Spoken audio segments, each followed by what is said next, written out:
now listening to the Gabba Gabba Hunt Talks podcast, where we bring you conversations with people connected to the Carolinas underground music scene.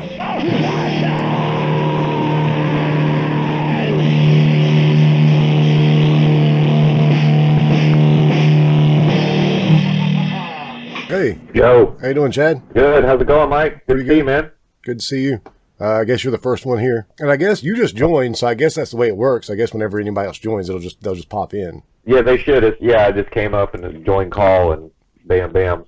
And man, I'll say a little bit more about it when we start the interview, but I'm really sorry about last week. I had started to record it, and then something happened. I realized that my microphone wasn't plugged in, and since it's got phantom power, I wanted to make sure everything was off before I plugged it in. All right. And I stopped everything. And then when I started it back up, about that time, I think Shannon popped in, and I was like, started talking to him, just did not realize that it wasn't recording it. Never once looked down until I went to go stop it and realized, oh, shit. I was like, how do I tell these guys that I did not record a damn thing that we just talked about?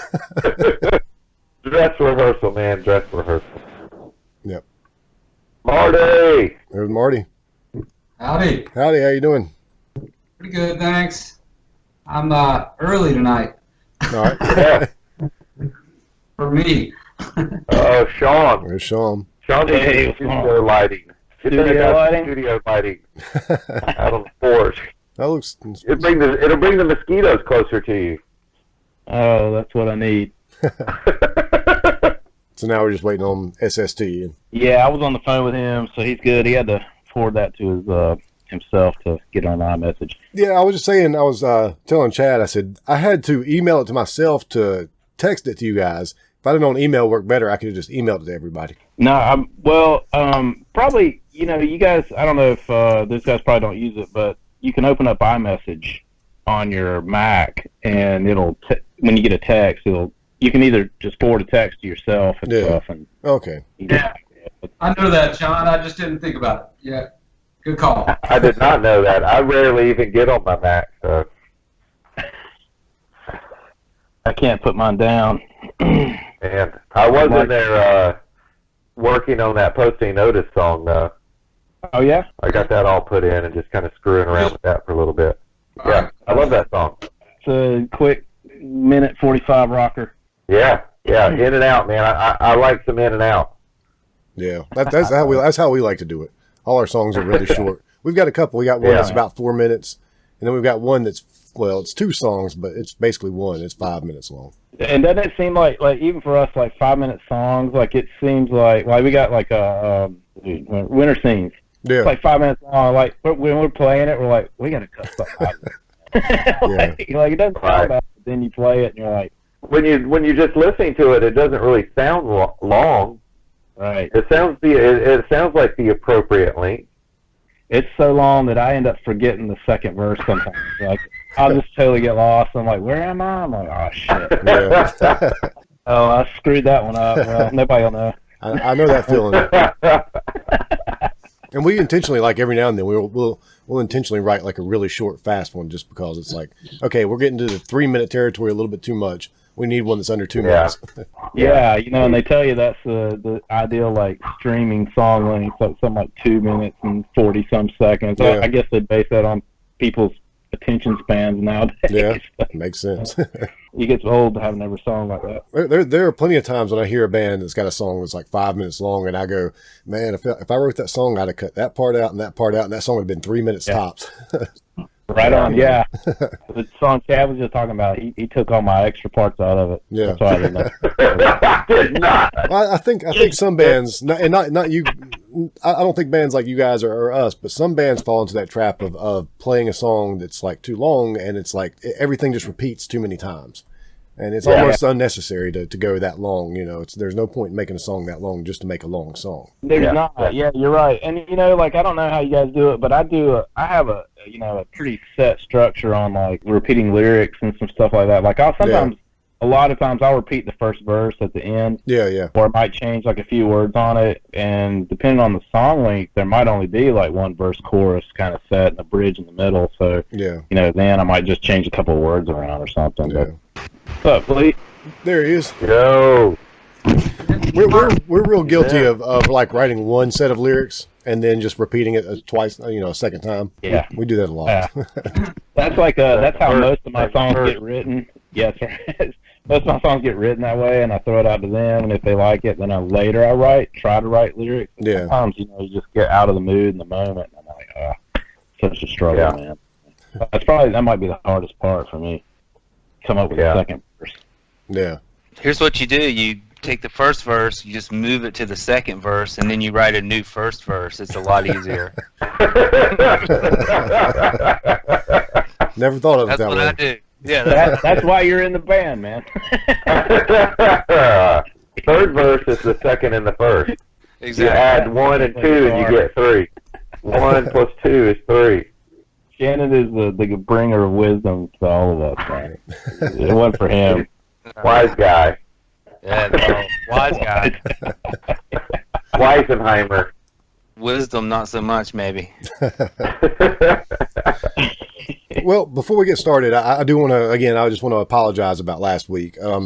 I knew I was going to lose an episode eventually. It happens. I thought it'd be a corrupted file or something. But apparently just not hitting record will not record an episode. So, Dude, we give 0 fucks. That's more safe for 0 fucks, by the way. Yeah. We give 0 fucks about that, dude. We enjoyed the whole thing and talked about it afterwards, and we're like, man, that was a blast. Well, I did too. About the music, so no problem. Cool. And like I said, when I got to thinking about it, I was like, there was so much more, we could have talked about a lot more, really. Especially now that I know you guys, now that I've talked to you guys a little bit more. So I was like, that I can actually make this a longer episode. And I got to looking today. For some reason, I was thinking you were releasing the single today. It comes out on Monday, right? Monday. So this episode will probably come out Monday. I'll go ahead and do like a release it with the first one, and I'll let you guys release it, and then like maybe midday that day, I'll go ahead and put it out. As kind of, I'm not going to announce it. I'm going to surprise release one because I usually don't release anything on Mondays. Awesome. Yeah. Well, if you need more time, we're gonna do that weekly thing. So counting up will be the next one, and then we've already got. I was gonna send it to you, but it's not quite ready. It's close, but there's a third one called A Walk Outside, and it's gonna send you that one too. But we'll send you that next few days probably, and that's a week after. So we're gonna try and keep up this weekly thing.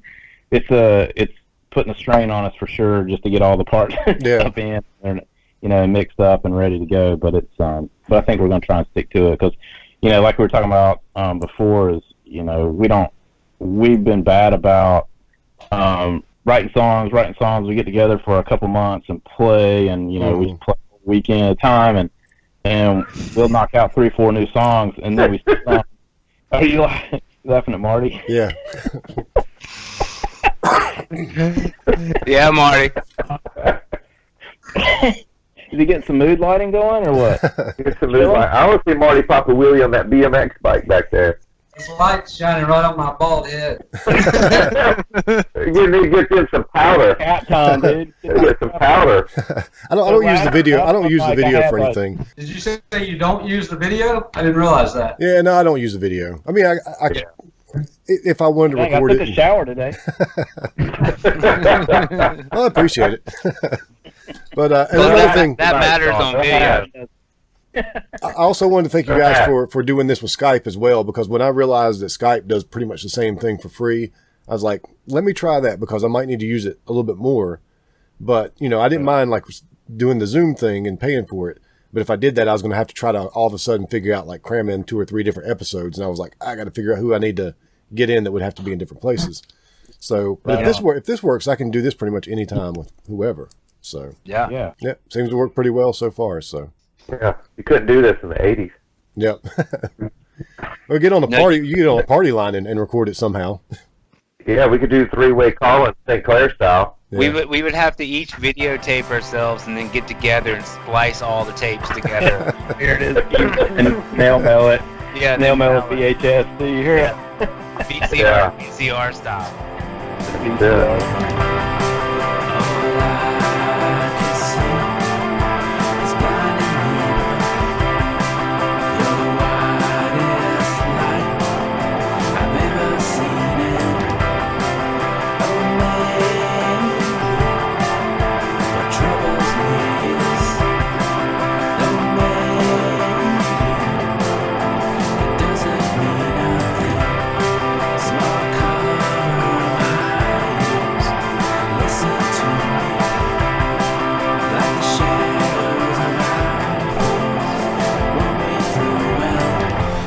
So I'm talking to the band Will St. Creek, and we'll talk about the name of the band in a minute, and we'll also talk about when the band got started.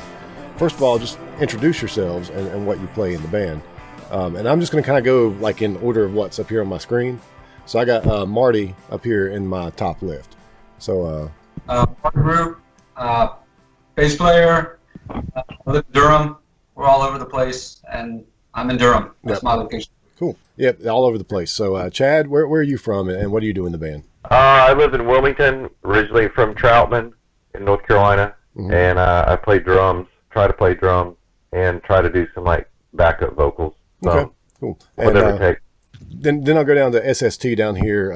Lee, I guess we'll call him Lee for the podcast. Or Hey, that works for me. I'm Lee. I play guitar, and I'm from Statesville, North Carolina, but currently residing in Greensboro. Yeah. And then so we're left for Sean. Right on. Yeah, it's Sean Fleming, and I sing and play some guitar. Graduated high school up in Asheville, but I lived in Statesville for quite a while, so that's how I know Lee and Chad and them. So. Okay. And so we talked last week. Again, this is one of those things where I'm like, okay, well, crap, we already talked about all this stuff. So now we don't really necessarily have to recreate it. Let's start with how the band got started. We'll talk about the band first, and then we'll kind of maybe go back and talk a little bit about your backgrounds after that. So if anybody wants to talk about how you started Will St. Creek. You want me to jump in? I'll jump in. I guess it was, I think, Chad and Sean and I, we played together when we were young, and then 2001 or so, we had a band called TV Driver that we played in.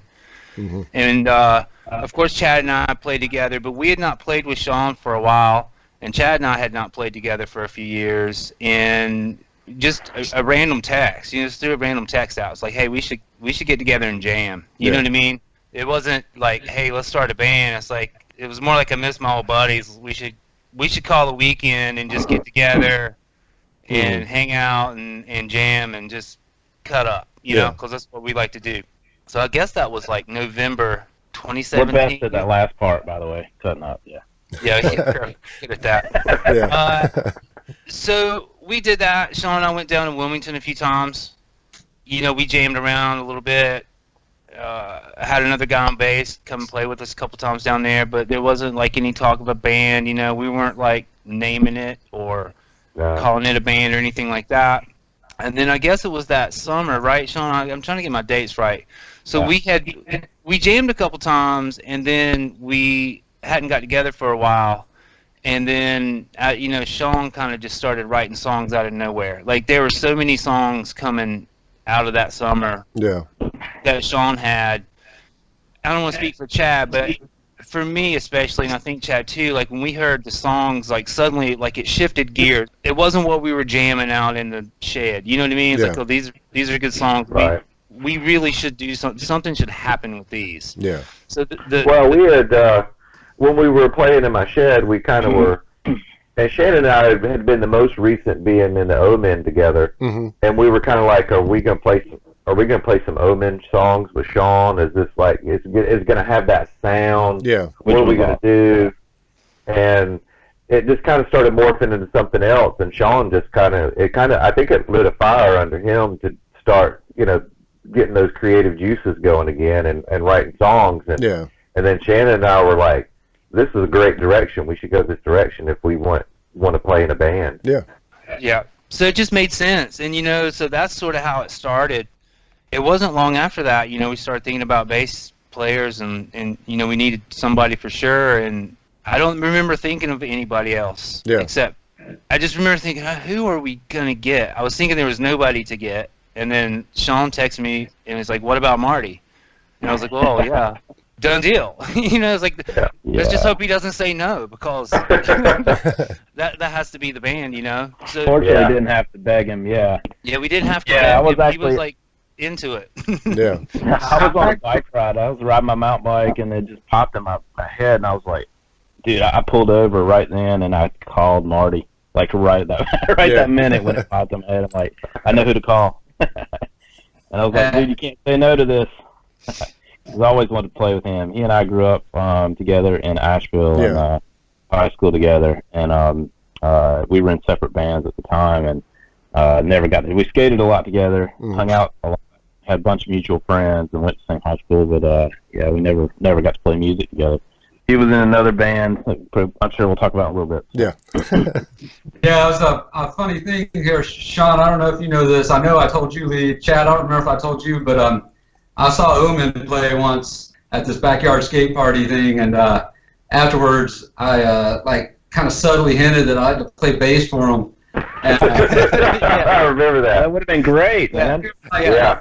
I didn't really. Omen rocked, by the way. Yeah. Like, I'm a huge Omen fan, and that stuff never really got out there. They played a lot of shows, but they didn't put a lot of stuff out. There's a couple killer videos. Hey, we had a sick Tumblr, man. A sick Tumblr page. Something for all bands to strive for. Exactly. You know, SAPCo was huge on MySpace. Yep. I remember that. It was before anybody was on the internet. It was free internet. Yeah, it was easy to be huge back then. Yeah, we ran MySpace back then. Yeah, we did.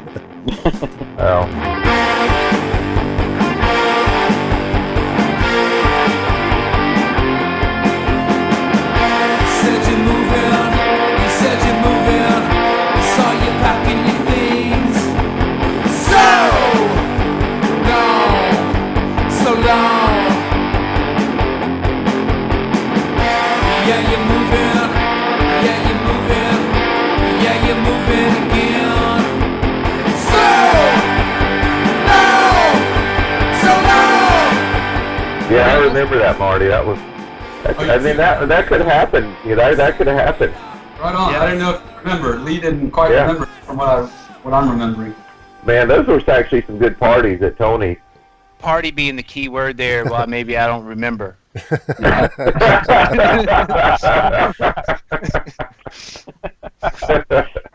What did you guys play into that night, Marty? When we ended up getting rained out and played in the garage. Oh yeah, we played just it was a punk rock cover band, Texas Monsters or Plywood Disasters. I don't remember which one it was. Group of guys. And you guys were, that was good though. That was good. You guys played like the punk rock hits. Yeah, it was fun. That was a lot of fun. But and if you look up on YouTube, Chatham County Showdown, you don't see like that garage show. That's not on there, but you can see a lot of fun videos from some fun nights out there. Yeah. I don't think Omen made it. It's skate oriented. But, Yeah, it's all skate. Oh yeah. Yeah, each time we played there twice, and it actually rained both times. Yep. And we played on the deck of the ramp that one time, as it like Shannon and I, are we gonna play? And it just finally stopped raining. We set up in the wet, and all hell broke loose with, you know, fireworks and smoke bombs and drinking and whatnot, and it was a good time. And then the second one, the whole thing was pretty much, it was just the garage show because it rained the whole time. Yeah, everything got washed out, so everything was in the garage. It was us, the cover band, O-Men, and Last Year's Men, if you've ever heard of them, Mike. Without yeah. Yeah, they were good. They were a good band. Pretty fun. Yeah, was that your band with Jared, Marty? Yeah, that's right. Yeah, Texas Monsters. Yeah. Bastards. Yeah. I don't know if you know Jared Warren in Raleigh. Like, he's been super cool to us. You know, it's been him and Sam Madison. Get big shout out to them for a lot of reasons, but especially Sam too. But you know, for getting the shows and stuff, they've been responsible for a lot of the stuff that we're doing in Raleigh. So. Yeah, for sure. Back to the question, I guess, because we're rambling a little bit. But when Marty came on board, I'm not. well, I know you're not. That's sort of. I think that's sort of where we figured out we had the potential to become a pretty good rocking band. You know what I mean? Like we sort of found like our direction at that point. So I would say that's really sort of when the band started. I think it was the songs up until Marty joined, and then once we knew we had like a unit, you know what I mean? Like, and there wasn't gonna be like, once we knew, it's like, oh yeah, we're all buddies. This is gonna work. We had the songs already, so like that for me is the moment that it sort of happened. Yeah. So that would have been what, Marty? Fall. When did you jam with this first? Like September 2018, 2018, something like that. Right around Thanksgiving. Yeah, a little before. I think. Yeah. November. Okay, November. Yeah. Cool. One thing I never think to ask any of the bands that I have on here, but where is there any significance to the band name? Where did that come from? Yeah, there is. Yeah, there is. I'll let you won't handle say that it's one, Sean. great. I won't say it's a great reason, but part of this story that, you know, the background of it that Lee just gave you, there was a conversation in there where, you know, it was, about the third or fourth song I wrote, maybe Avalanches or none of these. I don't remember which one on that first album. And so sent it to him, and Lee was like, he's like, dude, he's like, man, you need to start just throw these up on a Bandcamp or something so I can listen to them all in a row. Yeah. You know, and I was texting these guys on the like record so I can listen to nonstop. Like I'd stay up till like 2 or 3 in the morning writing a song, you know, and I'd send it to them. And Yeah. I think I was like annoying, you know, significant others and stuff with my text rings. You know, 3 in the morning, and so.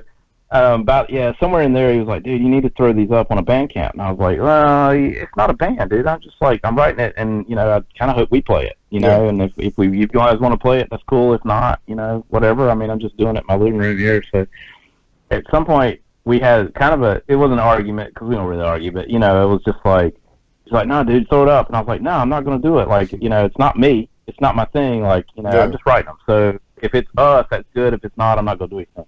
Finally, he talked me into it. I was like, all right, okay, I'll do it, but it's going to be us. And so I tried to think of a band name, which is always like the worst, right? I mean, you know, it's I hate that part of it. Like, I'd rather write 8 songs with lyrics than come up with a band name. Plus, every cool band name that you can ever think of is taken. Yeah. It went back and forth, and I looked up, I'm like, Bandcamp, like, there's one, and they've already played 4 shows, so I can't use that now. Yeah. So anyway, the whole thing was, I was like, well, let me figure out, like, maybe put some part of all of, you know, the 3 of us at the time, because Marty wasn't involved yet, you know. Yeah. And that's where it is, as dumb as it's going to sound. It's Wilmington. Okay. Lee St. Clair, and I'm actually Park Creek Indian, so I was trying to think of something there. Fleming didn't go very well. Will St. Fleming didn't sound good. Yeah.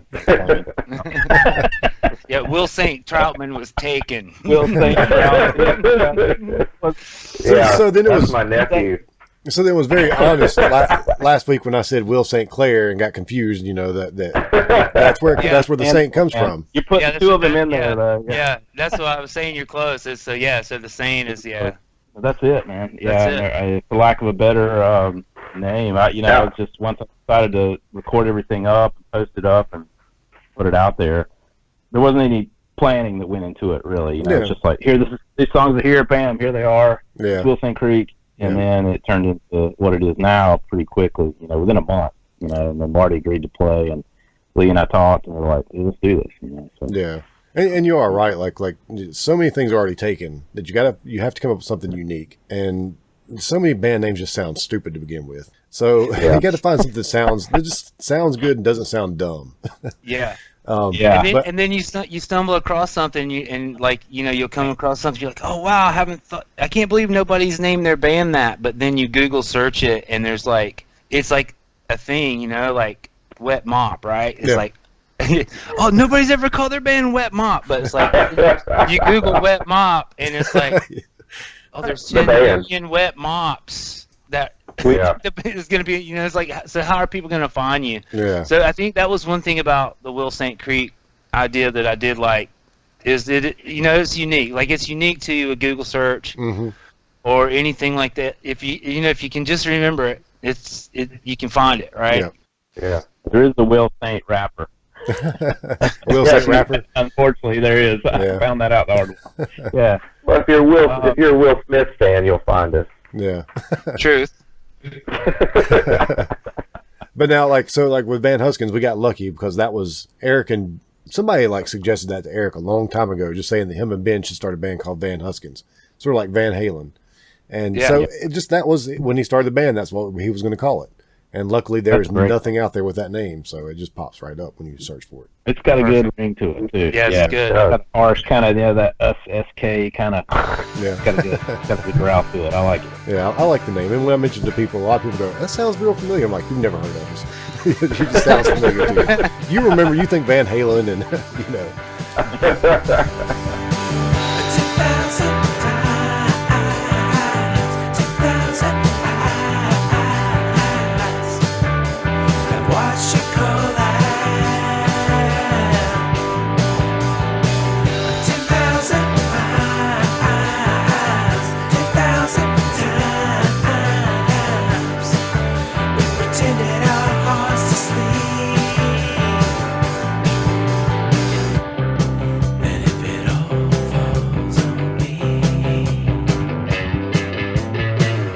So when I listened to Will St. Creek the first time, the influences I picked out were like Dinosaur Jr., maybe a little bit of old like Jesus and Mary Chain a little bit at times, some Modest Mouse, and like a real good helping of Chapel Hill type indie rock. But what would you say your influences are? And you don't have to name particular bands necessarily, but where do you get your sound from? Wow, I guess that's a I can name 3 or 4 bands right immediately that will you'll go, and already named some of them. I mean, I'm a massive Superchunk fan. Yeah. Actually, Chad's the one that turned me on to him. He used to be a fan. I remember he had the sticker, and I was like, "Oh, who's that?" Yeah. I listened to him back then. The funny thing is, I wasn't really fond of him back at that point. That was probably 89 Chad or something. I mean, it was hard to say. Probably. So, and and I don't like them now. No, I'm just kidding. All right, I'm just kidding. Somebody had to say it. I'm just kidding. Yeah, so and back then I was listening to Minor Threat, Black Flag kind of, Detroit's and Void, stuff like that, really kind of noisy-ish stuff. But and so Superchunk, with the vocals and all that, I was like, I don't know, man. But now I put them up here. Yeah. So but there's that obviously, and then I started thinking about this week because we didn't really get into it all that much last call, but I listened to a lot of first of all, like most people would say, I'm sure I had a really diverse upbringing in music, mainly because my older brother, he always had albums that are all over the place, and then the Statesville connection, introduced me to a lot of stuff too through Sam Madison, and in particular, another shout out here to a guy named Richard Williams up in Statesville, gave me my first punk tape, Suicidal tape, and at a party, and I was hooked from then on out. That was my very first lead into it.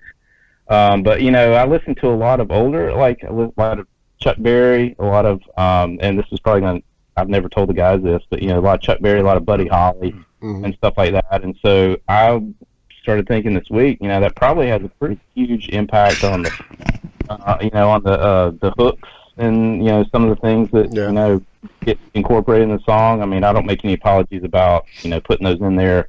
I don't set out to do that, but it just comes out. And you can hear it in the music. Every song is going to have something like that. So, but yeah, the local bands, man, have been a huge influence on me. I mean, Archers, I was a huge Archers fan, huge Superchunk fan.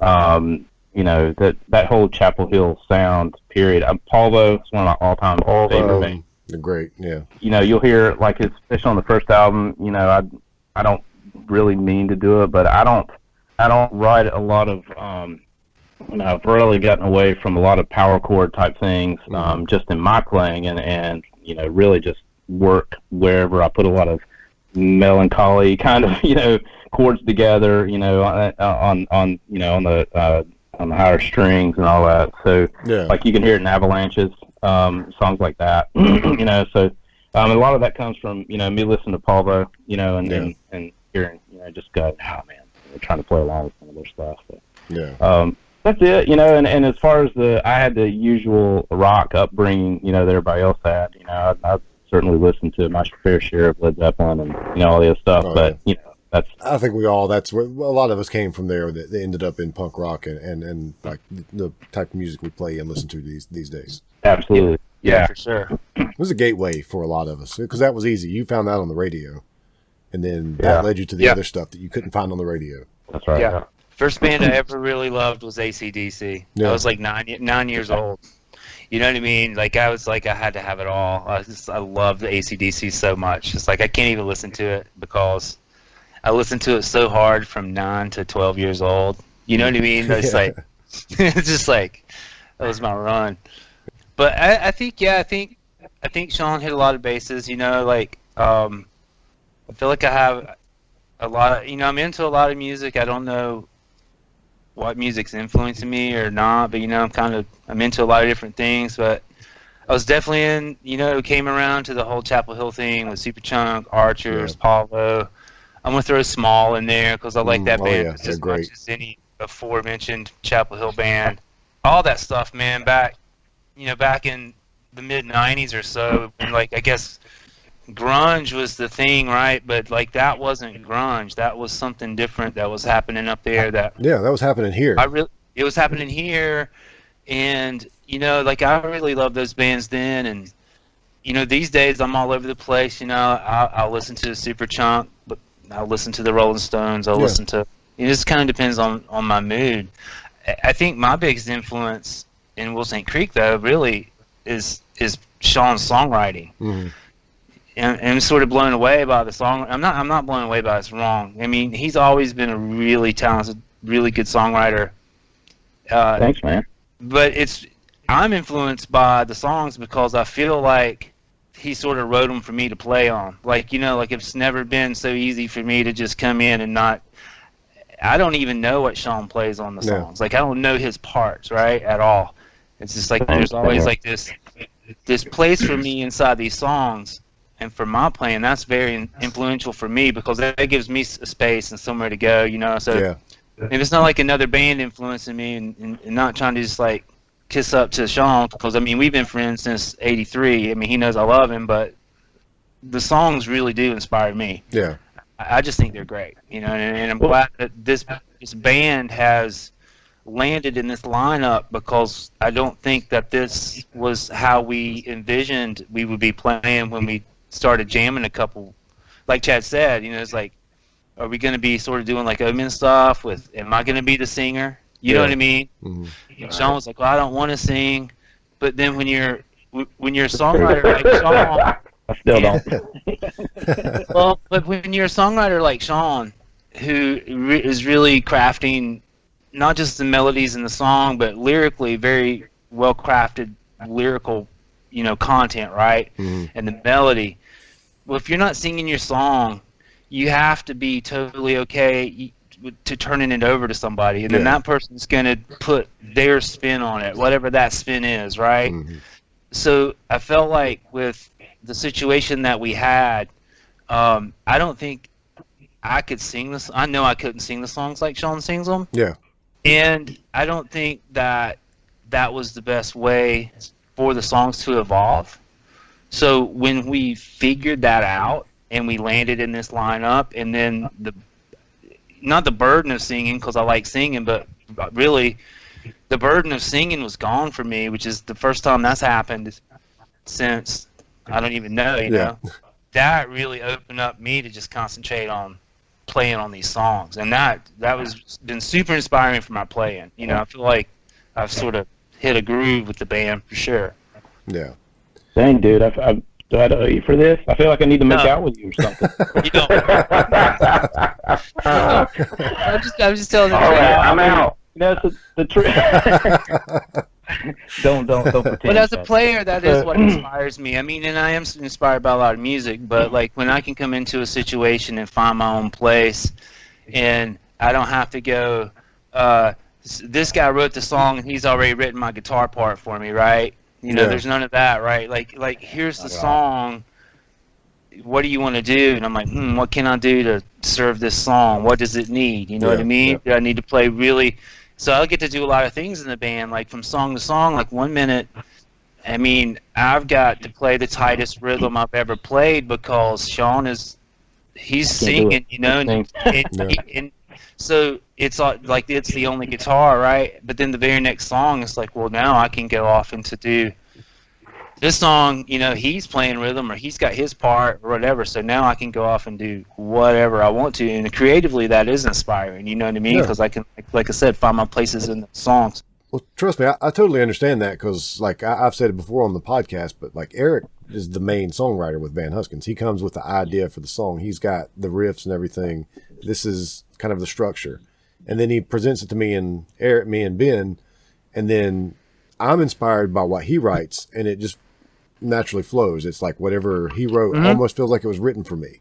So I completely understand it. When you're saying that, I'm going, I relate totally, 100%. Yeah, that's having been in bands that is not that situation. Mm-hmm.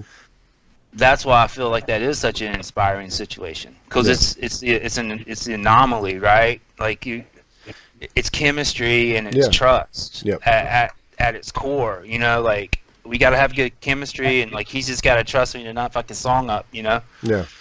So. And he does. I try not to. Well, you know, it's like, and to what he's saying, like, you know, to me, my turn, like where I saw, I mean, he's always been, you know, Lee's always been a great guitar player, and even like back in the day, like, you know, our punk days, you know, when I was playing SOTC, Yeah. he would step right in, you know, like I was late for a show one time. 3 songs in, I go up and him and on guitar, you know, I'm like, yeah, this is perfect, man. I was living vicariously through you at the time, Sean. It's just going to be a band. And all through his, you know, all through the years after that, like he just went on a tear, man. And man, it was becoming an incredible guitarist now, and been exciting because we played a lot over the years, but I don't know that it's never been this situation before. Yeah. And you know, the turning point for me was we got a you know, unusual single that we put out that was different from the rest. And there's, you know, Slow Down and everything. It's called Windy Waters, and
it was literally like boring me to death. Like, you know, I wrote the rhythm guitar part, and I'm like, oh, man, this just needs something else. And we got to the chorus, and it's like, yeah, it's the same chords. Like, it's just, in fact, it's less chords. You know, yeah. And I'm like, oh, it doesn't have to be complex to be a good song, right? But it does have to be, you know, interesting. And it was just not fitting that bill. And just one practice, man, Lee walks in and he goes, "What about this?" And he starts picking this thing out that, I mean, it's like it's just beautiful, you know. I mean, for lack of a better word, you know, just a little melodic picking kind of thing. And I was like, that's it. That's it. And it makes the whole song. Like, to me, when I hear that song now, I just hear that chorus. Like, that picking, that chorus sticks out to me, you know. So, you know, I think, and I've never seen, you know, Lee do that before. And, you know, like I said, I've been in bands with him, so it's not been that. So, and then from then on out, having that creative space for him in the song to do whatever he needs to do is, you know, I can see it, you know, even progressing from where he is now, like song to song. So it's just, you know, and filling that void that I leave in there, you know, from the simple to the other.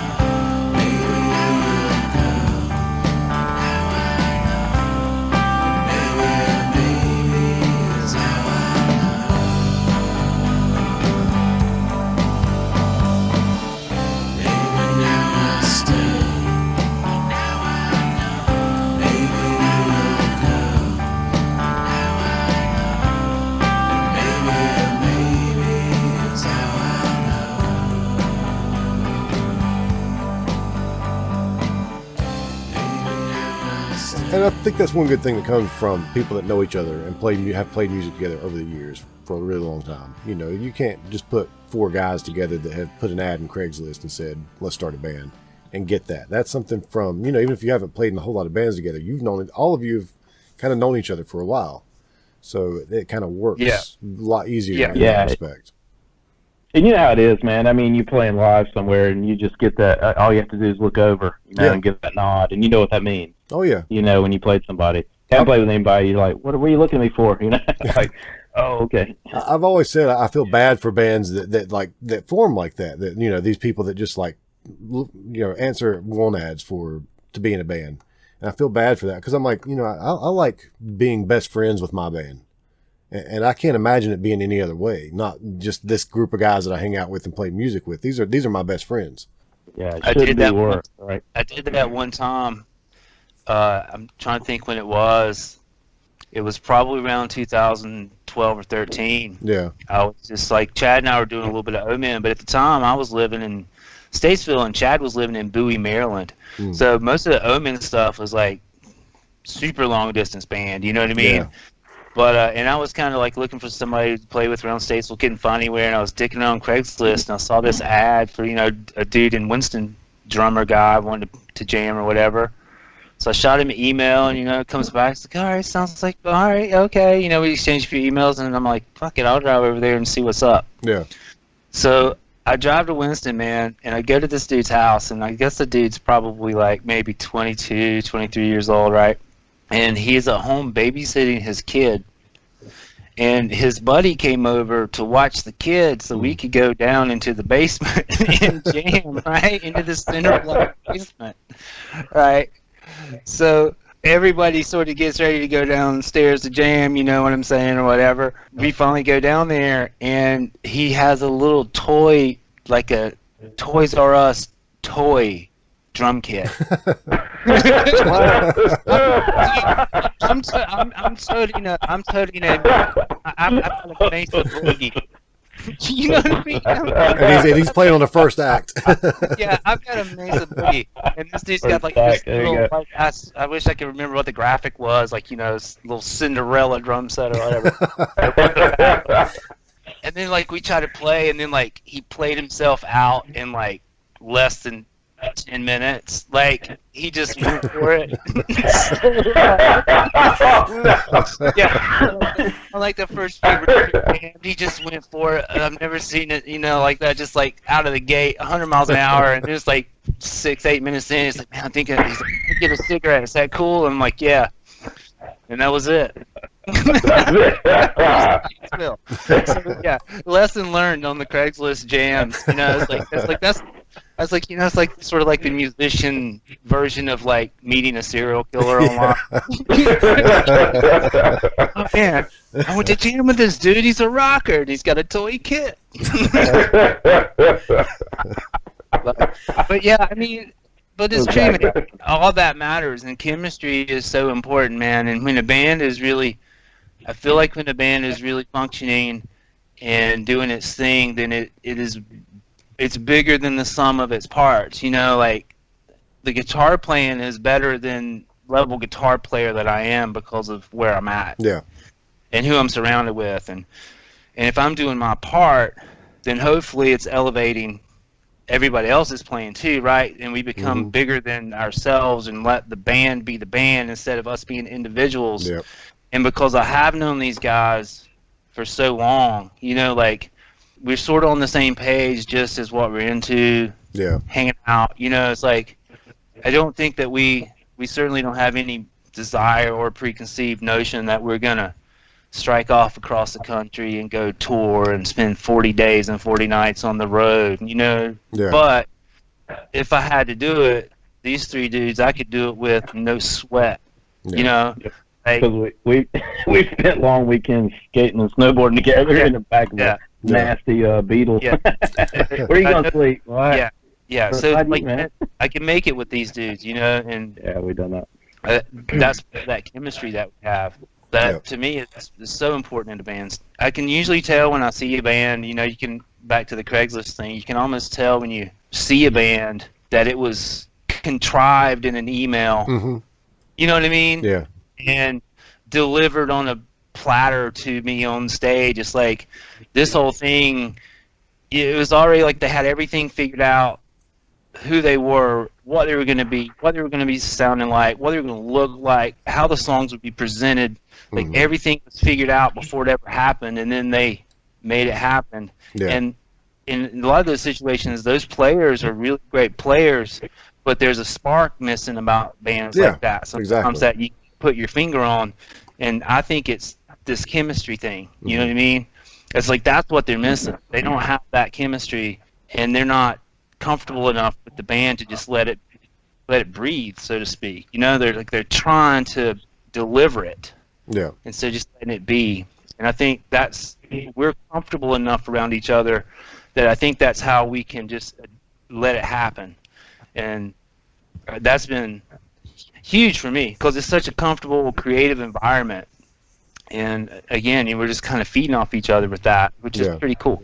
Yeah. And so you've already kind of answered one of my next questions, which was who writes the songs. So the primary songwriter, I guess, would be Sean. And he brings the songs that everybody, I would assume, sort of puts their own parts to it. That's right.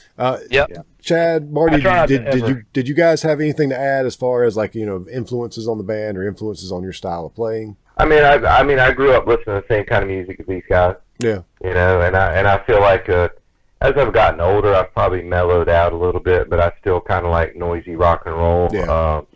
Maybe not like full throttle all the time. But I mean, my favorite band in the world is probably Swerve Driver, an old shoegazer band. Yeah, I remember that. And I think that really comes out in like maybe the way I try to play drums. Yeah. You know, I mean, I learned to play drums watching Sean and Shannon play drums, or watching people play drums. Like, oh, that's what they're doing. Like, so that's kind of what I try to do. Yeah. Like, oh, that's how you do that. Yeah. So I'm still trying to learn how to play drums. Yeah. It's been fun, and it's like I play guitar and bass and sing a little bit and write some crappy songs. So it's like, you know, I throw my 2 cents in the ring every once in a while, and you know, I can mash people's buttons here and there, and I try to know when to say when. Hey, trust me, I know a drummer can be very important when it comes to songwriting. You know, they've got drummers have some excellent ideas when it comes to songs. Yeah. It's huge, yeah, and I mean, you know, the drum beat. I mean, Chad and I talked about this at length. In fact, all of us has like, you know, the choice of drum, you know, beat the drummer comes up with and stuff. I mean, it's you know, same exact tune from everybody else, and the drum beat changes it, you know, to something completely different. So yeah, super important. Yeah. And Chad and Marty both, you know, being the rhythm section of the band, holding everything down. I mean, the thing about both of them is that they are huge, like in the critiquing part of the song process, you know, and the detailed feedback, especially in the mixing. Like Chad's super good at, like, you know, providing feedback on, you know, certain, you know, little minute things that you wouldn't think may not be that big of a deal, but they really are in the long run. Yeah. And Marty's, you know, got an ear, like, you know, by far, speak for you, Chad, he's the most talented of all of us in all ways. Marty's ear is unbelievable. I can change one, like, tiny thing, you know, drop a level in a mix or something, and I float it over to Marty, and he's like, yeah, dude, you turned that guitar part down too much. I'm like, hey, you heard that? That was like half a dB, dude. And he's like, yeah, really, not good, you know. I'm actually paying Marty kickback to just tell you that the guitar's too low. I got another check coming to you, Marty. Keep it up. Yeah. Make sure you put some. It is true though, because like one of the things about Marty that I love playing with Marty, and it's one of those situations in the context of the band that he who talks the least has the most to say most of the time. You know what I mean? Like the guy in the band, like myself maybe, who's like talking the most, and I say the most, and then I'm cool with it the quickest. You know what I mean? Marty's the other end of that spectrum, you know, where Marty will come in at the end of the conversation and just like make some good suggestions. Lays it down, whether it be... You guys are all wrong. I'm just going to tell you guys are all wrong. It's kind of like Silent Bob and Jay and Silent Bob. Like, and then all of a sudden at the end of the movie, you know, it's like, hey, and he lays it out, and you're Yeah, like, lays it out. Yeah. yeah. This seems like a pretty good place to segue into. So Marty used to play in a band in high school, right? With somebody that a lot of people know. Yeah. I was like starting a band that Larson went on to become quite well known, and all four of us actually are in some capacity doing music. Two of the four, Eric Bachman, obviously, lots of folks know who he is, and then Robert Martin as well went on to make a life out of music, and then Bob Cruz and I, the drummer, and I still are just doing a band kind of thing. You know, he's a professor and has a band for fun, and you know, here I am with a full-time career and a band for fun too. So yeah. I was fortunate enough to play with Eric and Robert. Just kind of, I got a bass and he showed me how to play a little bit and went from there. Yeah, we played lots of shows in Asheville, and you know, it's high school, so we didn't go like on some big tour or anything, but we played a lot of shows in Asheville. Had a lot of fun. Yeah, played with Sean's band, or Sean and our all of our friend, mutual friend Kevin, showed up and played in between sets one night. Tell that story, Sean. That's a fun story. So before you tell that story, just want to say real quick, I guess, so in case anybody doesn't know who Eric Bachman is, he plays in Archers of Loaf, and the name of the band was Iron Beagle. And does any music by Iron Beagle exist out there? I can only find a couple of mentions. Like you said, it was a high school band. I can only find a couple of mentions online of Iron Beagle, and just in interviews with Eric Bachman or Archers of Loaf. Okay, I didn't know that there was anything out there. Yeah. there's no music. I can't find any music for sure, but there was a tape. Didn't you guys record? And I remember seeing it in high school. Yeah. We did an all original tape, cassette tape, and I think we did, I don't know, maybe 200 copies of the thing, and basically sold it to all our friends in high school and sold it at the shows. And anyway, like we were playing there was this rental venue called 70 Lex downtown. I think that was where that happened, Sean. Like we had a full house, I think, Sean, and in between sets. Go from there, Sean. Yep. Well, you can tell the story now.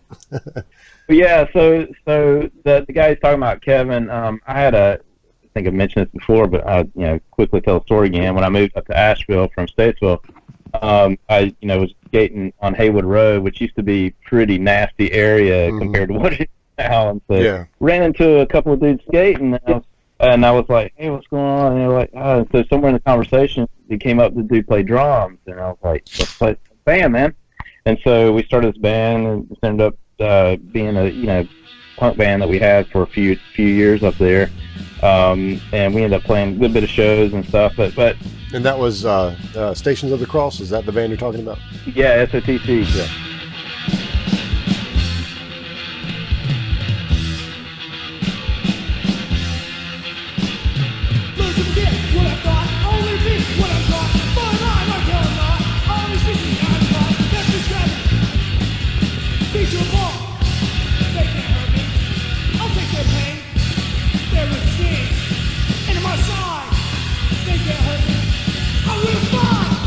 Yeah, and so, we didn't have anywhere at that time. I know there were other bands that were going on at the time, but there wasn't really a cohesive scene, up there. Yeah. There wasn't a lot of shows were going on.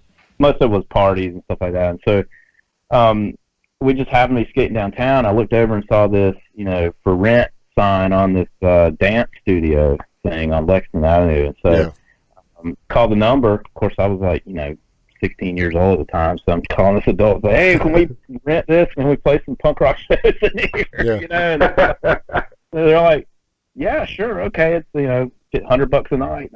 So that's how it started. So we ended up renting this place a good number of times, and it turned into the place to go see shows. And there was a chick up there that was older, that was from Athens, that had moved to Nashville. Her name was Patty Torno. And we hooked up with her. She ran the radio station up there, and she helped us, coordinate all the shows. And she ended up putting on other shows there, pulled some bands from Athens up there a few times. And Flat came and played, and stuff right there. So anyway, that's what Marty's talking about. They ended up playing there later after we'd had some shows there. So my buddy Kevin, the old bass player, and I went to see Marty play. And intermission, and Eric and Marty and I came up, and they're like, "Hey, what's going on?" We're talking to them. They're like, "Hey, why don't you guys play a couple songs?" And we're like, "We don't have any." So at that time, SOTC had actually stopped, and had been jamming with another drummer, but we only had a couple of songs we've been messing around with. Yeah. We looked at each other and like, what the hell? Let's do it. So we got there and we played Fire Hose, Hey Honey Please. Yeah. Yeah.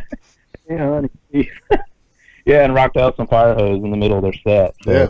I remember it was all people I went to. So our crowds didn't really mix all that much because the crowds that came to see our Beagle shows were just the general population of high school and, some of the skaters and all that too. But, our crowd was, for the punk shows, were obviously the skaters and the punk. So our people that were at that show had no clue that I was actually, played music.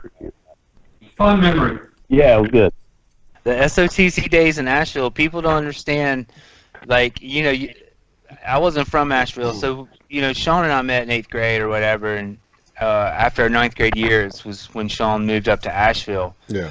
And so I would go up there on the weekends to hang out with SOTC or skate or whatever was happening, because at that time, as good as Statesville had been by 86, it was kind of done, I think Mission DC was happening, and that was about the only band in town. So everything, there was stuff going on up in Asheville, but the irony to it is back in those days, this is going to sound like an old dude, but there wasn't a single coffee shop in downtown Asheville. Yeah. Like, downtown Asheville didn't have any restaurants. They didn't have any businesses. They didn't have any freaks walking around on the street looking to go to a punk rock show.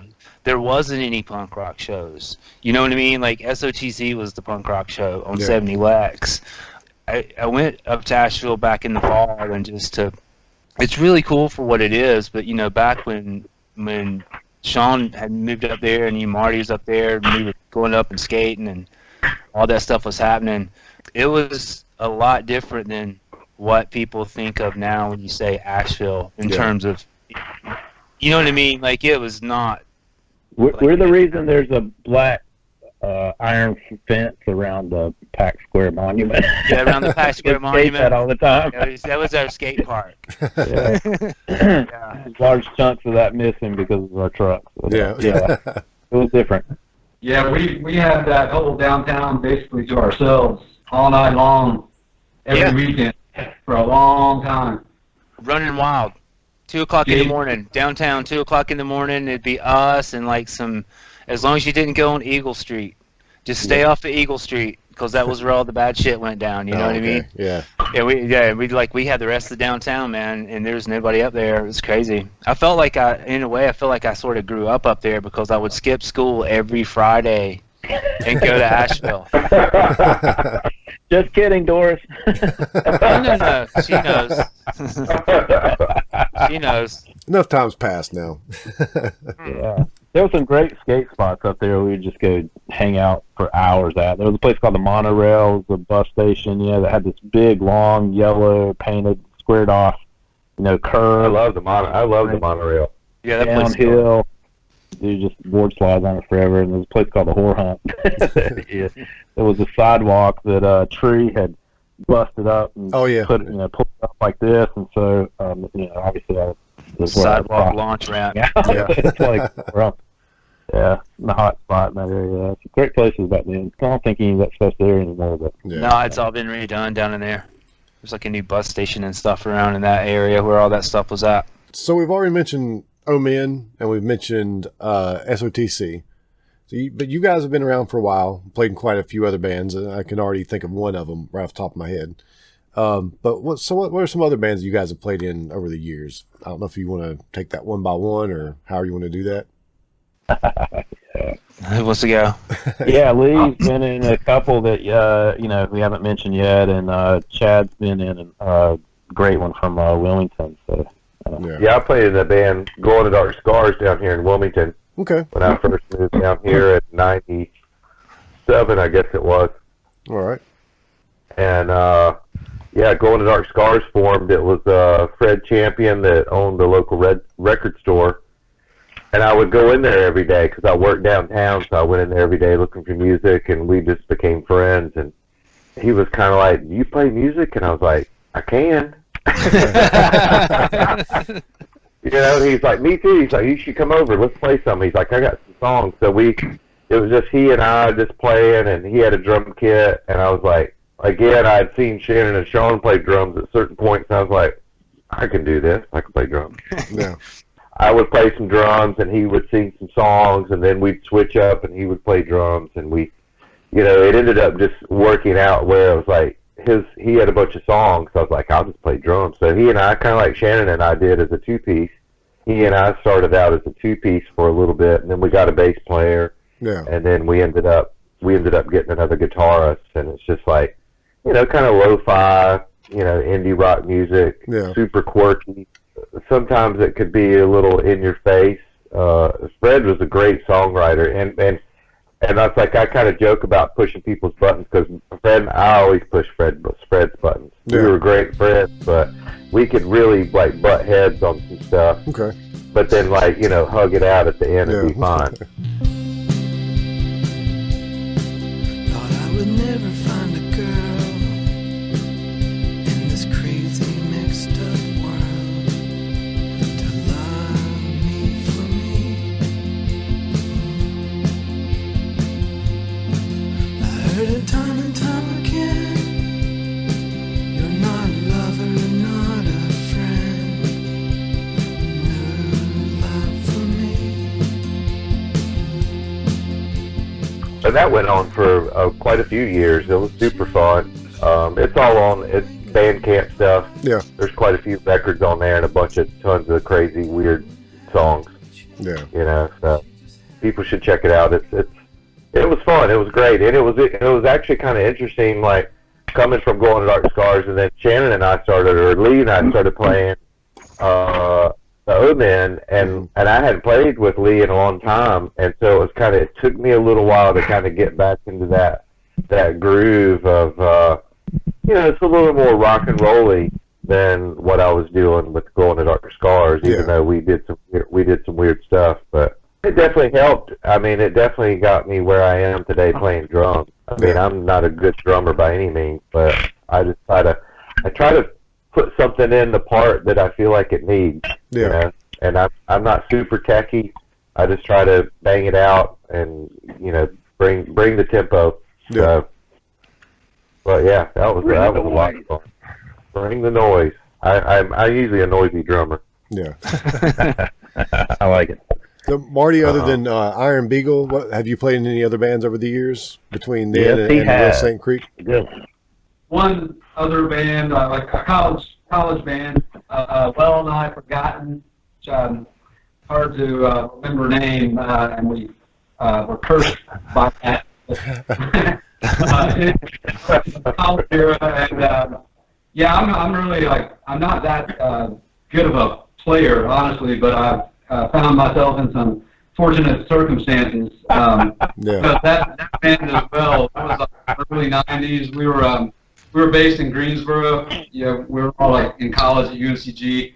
But it was that early '90s scene when all that Chapel Hill stuff was happening, and so a lot of the bands that got referenced earlier, Archers, Polvo, etc. We played open for a lot of those bands. Played the Cradle a few times, and had a great time. Recorded 45 that Detox, primarily the Geezer Lake guys, released, and then we were signed to Moist Bated Breath Records out of Chapel Hill and recorded a full-length CD, and then they kind of fell on some hard times, and Detox picked that up and put it out for us too. So that stuff's out there, and it was a lot of fun playing shows. Especially Cat's Cradle. That's like a great memory to just know I played the place, And current circumstances too. I'm enjoying this band, and I kind of think of the Cradle as a goal for us. I don't know if we'll get there, but we're gonna try. Yeah. You know, Mike, you have played some. I think you played some Geezer Lake on your show. Yeah. On your show a couple of Saturdays ago, and I thought about that. Yeah. In fact, the guy Kevin that I was talking right about, my bass player from from high school, he was in another band in Greensboro at the same time, 800, and they all were around that same era. So all great bands too, man. Yeah. I've got Well Nigh Forgotten CD somewhere. Did you send it to him, Marty? And Marty won't send it to you. I know the answer to that. He's the most understated dude I've ever met. Well, I'm pretty good about finding stuff though that people don't even realize is still out there. I've got it. I'll call him.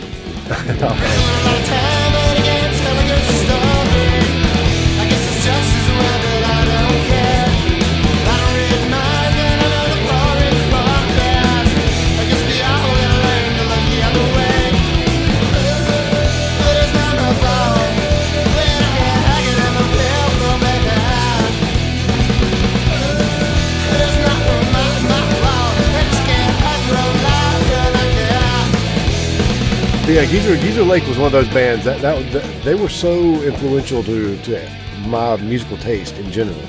Because when I first found the Milestone, like the second weekend I went to the Milestone, Geezer Lake played, and they blew my mind. And I became friends with those guys, and just over the years saw them in so many different places. I'd travel to go see them. They were so good. Yeah, so good. Yeah. I saw their, I think, last show. It was at Fisher's here in Greensboro with Alec playing guitar with them. Yeah. I think next to last show, or maybe it was. Yeah, I was gonna say, I think technically their last show as a band was at Fat City in Charlotte, and I was at that one. Yeah. That was their very last show before they broke up, and then they played a couple of shows since then. It might have been one so of that those, was not necessarily their last show anymore. Yeah. Yeah, it may have been one of those get-together shows or something. Yeah. But that was the only time I ever saw them. Last show. Yeah.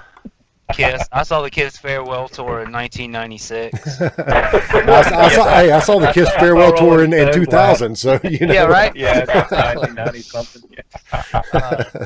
So funny. I think they're still playing their farewell tour. Oh my God! They'll put anybody in the Catman makeup.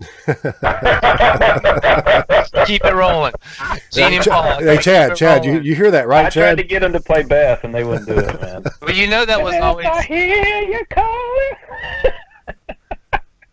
That's it. They should have franchised. Yeah, that hurt, didn't it? Can't get anybody to do just Well, like I that. think I wouldn't be surprised if once they call it quits, if they do franchise Kiss and have an official tribute band out there, maybe 3 of them. When SAPCo was going, we used to always tell people, Brent and I would tell everybody that we were going to be the first band to franchise, and that there was going to be a SAPCo in every town. But it wouldn't have to be us. We were just going to keep playing at the Milestone. You know what I mean? Well, so now, like, Man or Astro Man didn't franchise, but at one point, Man or Astro Man had like 2 different versions of the band traveling and touring, but neither one of them were Man or Astro Man. Alpha Clones and the Beta Clones, I think. And there was a female group, there was a female Astro Man, and there was a male Astro Man going around. I got to see the male version I've seen Astro Man a couple times. But that was pretty cool. You know, they got to sit at home and other people played their music. Yeah. Not a bad deal. That's what SAPCo was going for, except we didn't make it. We imploded. So speaking of SAPCo, that's when I first met you, Lee, was when you played with Space Age Polymers Company, SAPCo. I can tell right away with the things that you say that you're dragging me down again. It's in your eyes, it's behind your disguise, and you're dragging me down again. Something's wrong, it's not right. I can stay all night if you're dragging me down again. It's start from the start, it's in your heart, and you're dragging me down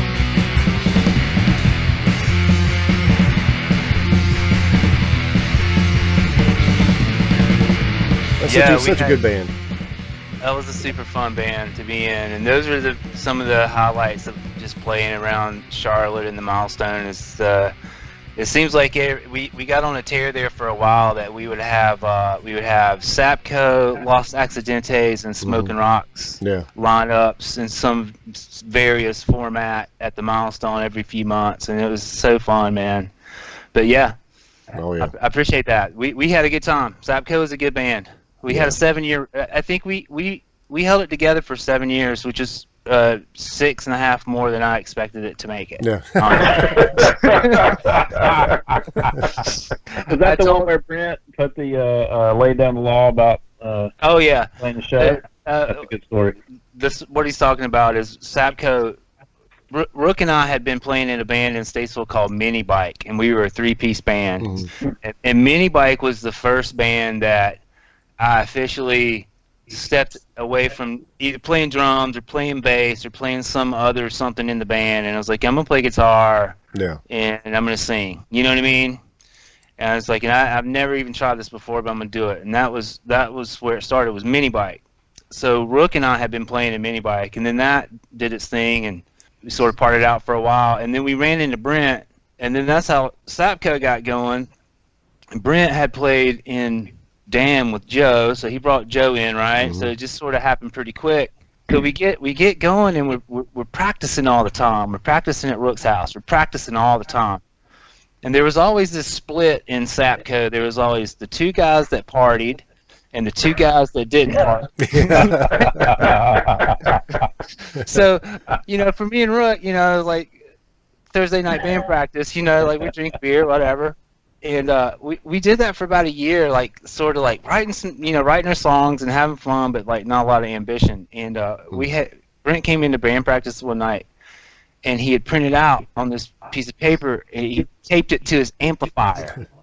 And it was a big sign, and it said if SAPCo does not play out by, I don't remember what the date was. It was like, if SAPCo does not play out by February 28th, blah blah blah, I, Brent Griffith, officially quit this band.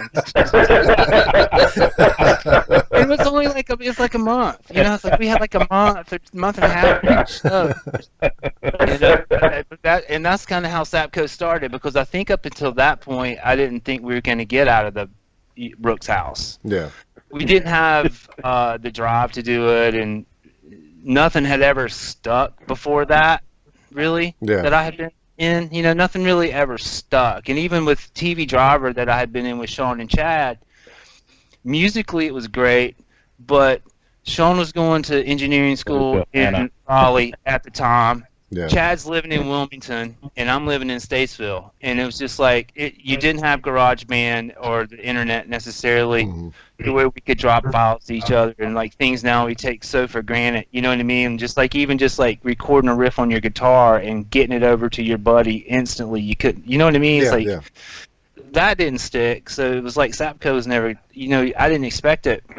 But we got a show up in Hickory, and we played a little record store up there, and it went pretty good. And then we got another show in Hickory at this place called the Wizard. The Wizard Lounge. Yeah. So we got a show at Wizards, and that went really good. And then so our third show that we ever played was with you guys at the Milestone. Yeah. That was the third SAPCo show ever. And like after that show, man, like I was so about it. You know what I mean? Like, all those times were super fun. SAPCo is a fun band. That was a good time. Well, it was really cool because, when we played that show together, I think I just met you through Kevin, and you showed up, and then there's Brent Griffith. And I temporarily played in a band with Brent back in the early 90s when I lived in Chapel Hill. But it was right around the time when I was getting ready to move back here. And so he ended up taking over bass, I think, in that band and singing while they were still together. But so it was really cool to see that. And Brent Griffith, I guess I should go ahead and mention, was in Bloodmobile. A lot of people remember them. And you mentioned Damn. He's in that band as well. So a lot of people remember those 2 bands. Yeah. Yeah. We gave a shout out to Sam earlier. He's been a great, he's been super supportive of us and reached, in fact, I think he was the first contact we had with the first show we played, the Poorhouse in Raleigh. He sent Lee a text and was like, "Hey man, stoked to be playing with you guys." Yeah. We didn't even know we were on the bill yet. So. Sam is pretty much directly responsible for what was happening in Statesville in the early '80s when Bloodmobile, Damn, everybody knows those bands for sure. Yeah. But the part of if you're from Statesville, the part of the story that that other people don't know about is what happened when Sam went to college. When everybody who was a couple years younger than Sam, everybody in town had a band. You know, Chat High, the Needles from Statesville had a band. You know what I mean? I think at one time, I mean, I can think of 6, 7. Uninvited Guests, Mission DC, all that. Well, that was early. Uninvited Guests, all of Edward Marshall's bands. You know, we have cul-de-sac parties. The cops would come and shut us down. And this is a little town in Statesville, right? And it's like, in retrospect, it shouldn't have been happening that way in that little town. You know, there were house parties that had. Fetch and Bones would come up from Charlotte and play house parties in Statesville. You know what I mean? In their early days and things like that. So for us to be just a few years behind Sam, to sort of have a few years there in Statesville to have some shit going on was really cool. You know, Statesville had a lot of stuff happening there up until about maybe 85 or 86. Yeah. And, there was a band in Statesville called Mission DC that Brent was in that was... Great band. Great band. You know what I mean? And then after Mission DC, man, not much has happened in Statesville since. Other, just little hits here and there. Yeah. But not like a scene. You know what I mean? That was like a real scene, like little zines and all kinds of things floating around town. Yeah. It's just crazy to think about Statesville when I'm 14. Actually had something going on other than me, like, trying to get like a Thrasher magazine somewhere and then like looking at punk rock in a magazine or watching the punk rock on Chips, right? You know what I mean? It's like that was punk rock, and then there was the Statesville scene that was real. You know what I mean? Which was pretty cool. So a lot of that can be traced back to Sam and his older brother Charlie. And I think the story goes that something like Charlie had gone off to college and came home with like a Ramones album or a Clash record or something like that. And then that was kind of it. Like, it was over for Sam Madison at that point. It's just, it's always got to find its way there somehow, just like it had to find its way to Kings Mountain somehow. And, Kings Mountain never exploded, but, we've got some stuff that came from here, so that's pretty cool. Yep. Shelby and places like that. I mean, it's always cool to me to see how those little scenes existed and thrived at the time, but then they didn't get a lot of, there were bands, 3, 4, 5, 6, whatever, in each small town like that. Really good stuff. And some of those people are still playing these days, so that's a great thing. I know. Actually, anyway. And some are not. Yeah, a lot of them are not. Which makes me think of Saunders, because I didn't realize he was y'all's singer. Yeah. Back then, but I knew him from Chris and Kevin's. Yeah. You know what I mean? Yeah. So when I realized I was like, oh wait, what? Oh, this is. It kind of like all came together there, at the milestone. It's pretty cool. Yeah, kind of a shame he doesn't want to play anymore, but he just doesn't have the interest anymore. He didn't really have the interest back then. He kind of did, but he really he kind of got to the point of where he just didn't like going out, didn't like being out past 9 o'clock, and so he really lost interest in playing out a long time before he lost interest in playing music. It's easy to do, man. I've caught myself losing interest before, for sure, and I know sometimes I just get frustrated too with it. It's like it's hard to stay on track. Or that's real easy to do for sure. We talked about it in the Lost podcast. Just about the thoughts you have. He's like, why am I doing? Why am I putting all this effort into it? And how much longer should I put this effort into it? And is anybody paying attention to anything that I'm doing? And does that even matter? Do I just need to create this, or do I, what I mean, or does it need to be out? It's like, how do you keep that motivation going? Because it can be hard sometimes. Well, for me, I just know that like today, while I was at work, I started getting some of the new songs that we've been playing stuck in my head, and that's when I realized I'm doing something right. It doesn't matter whether anybody else listens to me or not. I like my music, so that's enough for me. Absolutely, man. Yeah. No. Yeah, and I think probably what Lee's talking about is more of like the getting it out there part, where you like, you write a song like, unless you're one of those contrived bands he's talking about, it's like, but we're not, it's like you sit and you write something, or we get together and practice and all the parts come together, and then, that's great. That's good enough time as it is, right? But then when you go, well, I guess let's put that out there, then that's really crossing that line for me where, it's like you're really doing this for other people, you know. So and whether they, you know, whether it's worth it or not, because it's a lot of work. Like a lot of people just think, oh, you just go record it, but you know how much it is. Just doing your podcast is a lot of work. You know, that part of it right there is like, you know, it gets frustrating. You know, you go, well, yeah, so people, you know, is this going to make a difference to, you know, anybody? You know, and you get after the third or fourth day, you know, in the weeds, you're like, oh man, I can just like stop and just go play some more guitar and write some more songs. But it is, you always have those moments where somebody comes up to you and just completely catches you off guard at a show or something, or somebody, you know, calls you and says, dude, those lyrics are awesome. Like, you know, that means this to me, or whatever, or somebody describes other parts of your song and how, like, you know, one part of it just really, like, you know, just resonates with them, and, you know, that's all, that definitely makes that all worth it, and to get it out there to other people.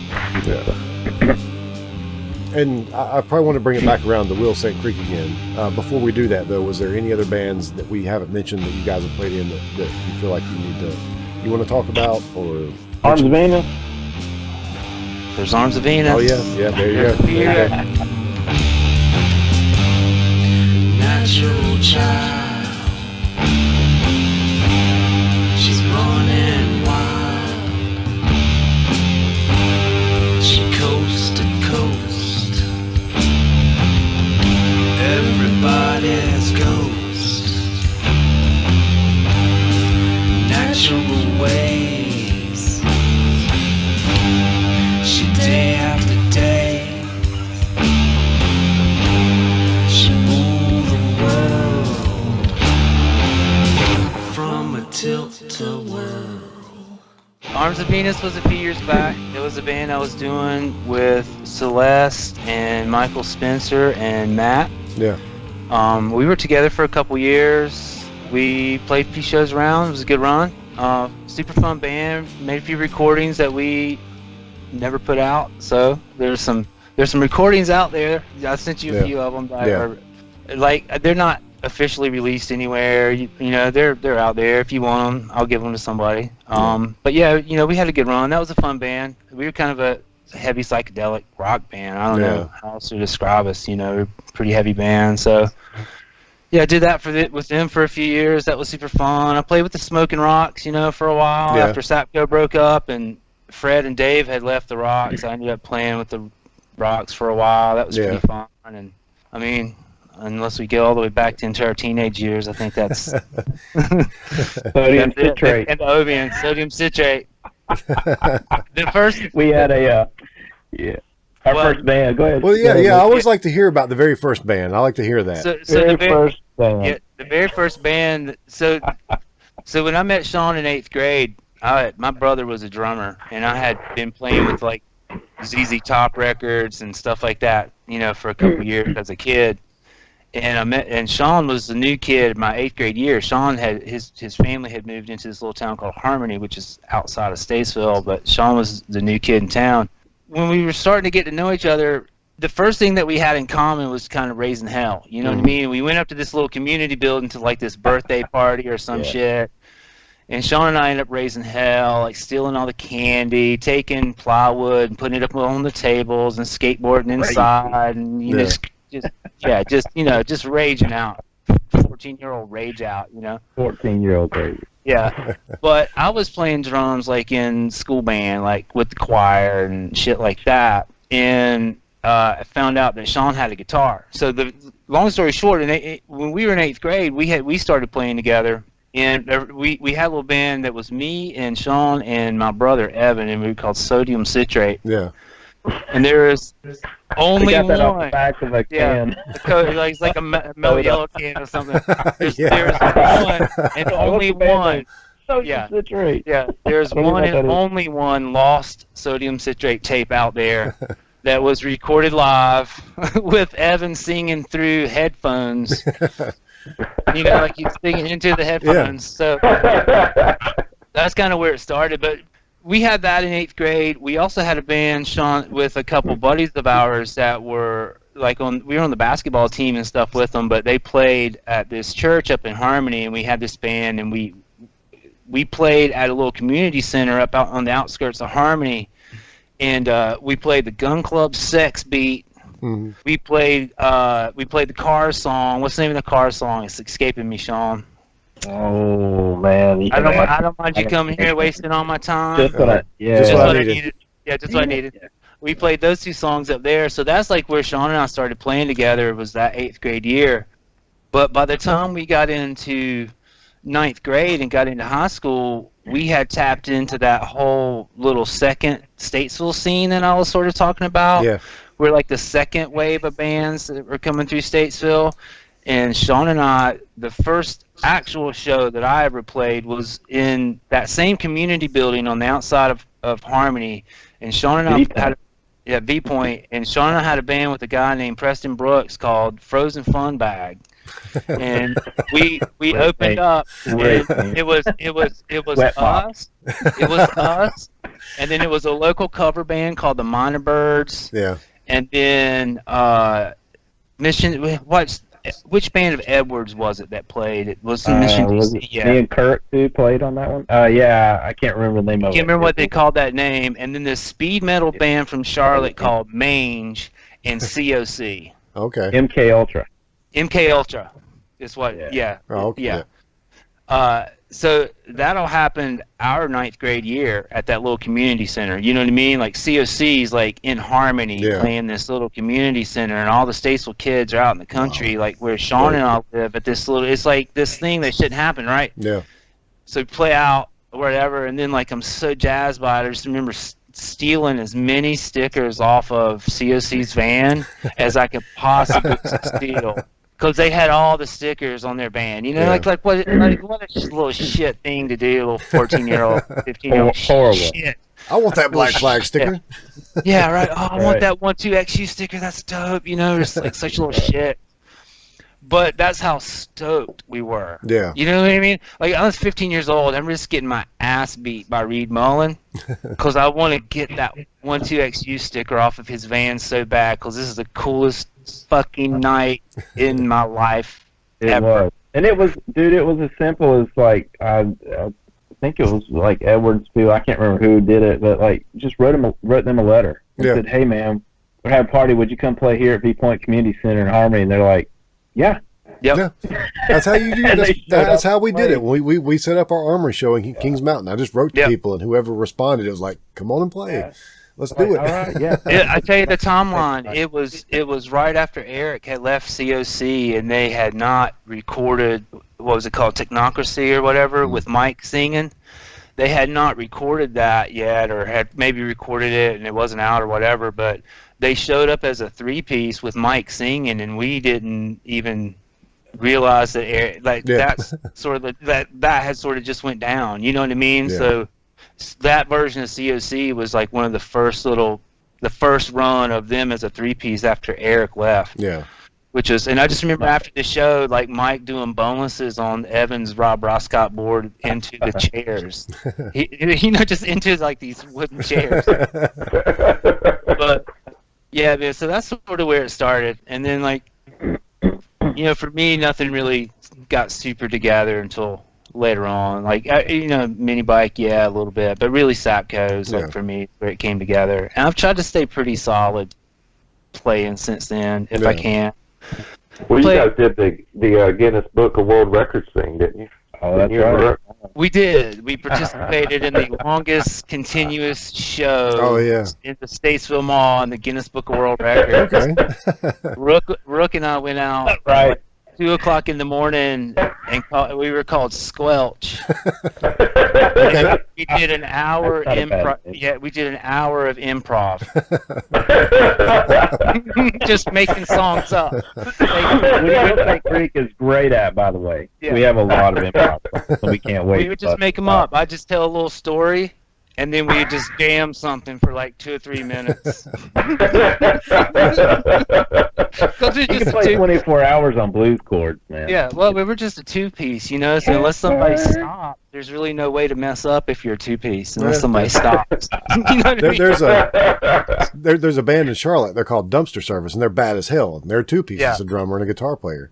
I saw them open for a ZZ Top, I believe. Yeah, I saw them open. Yeah, and wasn't that them? Wasn't it a ZZ Top show? that was them. Yeah, that was them. Anyway, sorry, I didn't mean to interrupt you. Go ahead. And so they've got like some songs, but for the most part, they just kind of just jam on whatever, and it works. They just go until they're tired of playing and they stop. It's like, okay, that works. Yeah, well, that's the band Rook and I had before that. Before we learned how to play, we had a make believe band called Mellow Harsher that started in about 93 or 94, and Mellow Harsher only played one show, but we almost played a couple shows, and the almost playing shows were more epic than the actual shows that we played, even though that one was pretty epic because it was made up on the spot because like we were like, oh, we're going to play? Okay, we just make it up. I still have a set list. We got my buddy Greg Monroy, who played bass with Totally Slow, and he's been in some other bands around Greensboro, but Rook and I were putting this together down in Statesville with this band called the Beatdowns, and they were going to bring some dudes from Greensboro to come up and play, and it's like, oh, we'll open the show, man. Or we'll come and play a show. We'll come play a show called Mellow Harsher. And, like, we didn't have any songs. We didn't have nothing, right? I started making the flyer and putting us all on the flyer and shit like that, and we started getting it going, and Rook and I can just kind of freestyle hardcore. At the time we were playing together so much, like we could really freestyle hardcore. And it's like as long as we didn't try to go too long with the song, you couldn't really tell. You know what I mean? It's like we need a bass. It's like, how are we gonna work this out? So I called Greg and I was like, here's what we're gonna do, man. I was like, you got this show, you play bass. I was like, I've got the set list written out, right?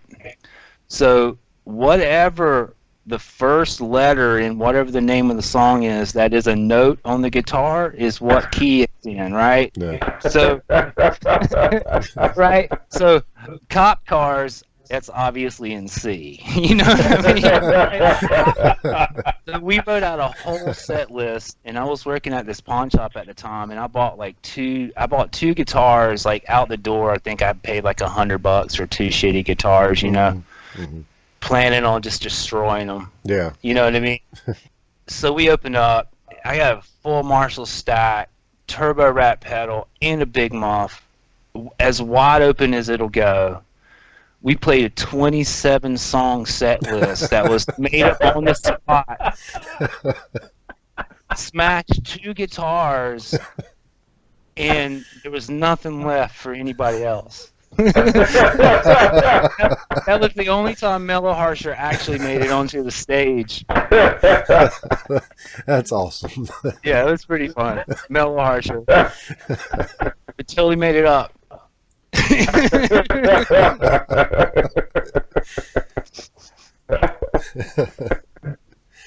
All right. That's good. Well, I guess we can get back to Will St. Creek now. So, Yeah, man. you guys have already We make up our songs. Made up. It's all made make up. them all up on the spot. Improv. Improv. It's an art project. I'm into improv. Okay, so you've released your first release was A Signal Strangely. Yep. There were like 7 songs on that. You've released a couple of singles after that, and then the EP In Full Swing. And then you're getting ready to start releasing some more singles, but we'll talk about that in a minute. I think with the early record and the singles, and then Through Places, I think the songs are. I think it definitely shows us growing as a band. You know what I mean? Mm-hmm. I'm really proud of all of it. I'm really proud of that EP. I think SuperGlue being a little bit different of a song on that for sure, but the other 3 songs, man. I feel like I won't say we hit our groove because we've been playing good up until that point, but we really started to gel when we started working on that. We do a lot of stuff remote, back and forth, a lot of times maybe I'm not, maybe if I'm at Sean's house putting a guitar track on or whatever, I'm not seeing Marty and Chad maybe in a couple months, you know what I mean? And that's just how we have to work it. But that EP was... What I like about that EP, and I can sort of hear it in that record, is like we were able to just get together and hang out for a while. Yeah. You know what I mean? And just be there at Sean's house and just record it, because we're doing it we're doing it all there. You know, we're not going to studios or anything like that. We're doing it all at Sean's house. We've invested in some equipment there, and it was nice to just get to hang out and just be with my buddies, but at the same time just be in this environment that, you know, we're just here to do this thing, man, and it's got this low key sort of vibe to it, you know what I mean? Like, just the atmosphere of the house, and it's like I sort of hear that in that EP a little bit, you know what I mean? It's like, yeah, we were really like just relaxed.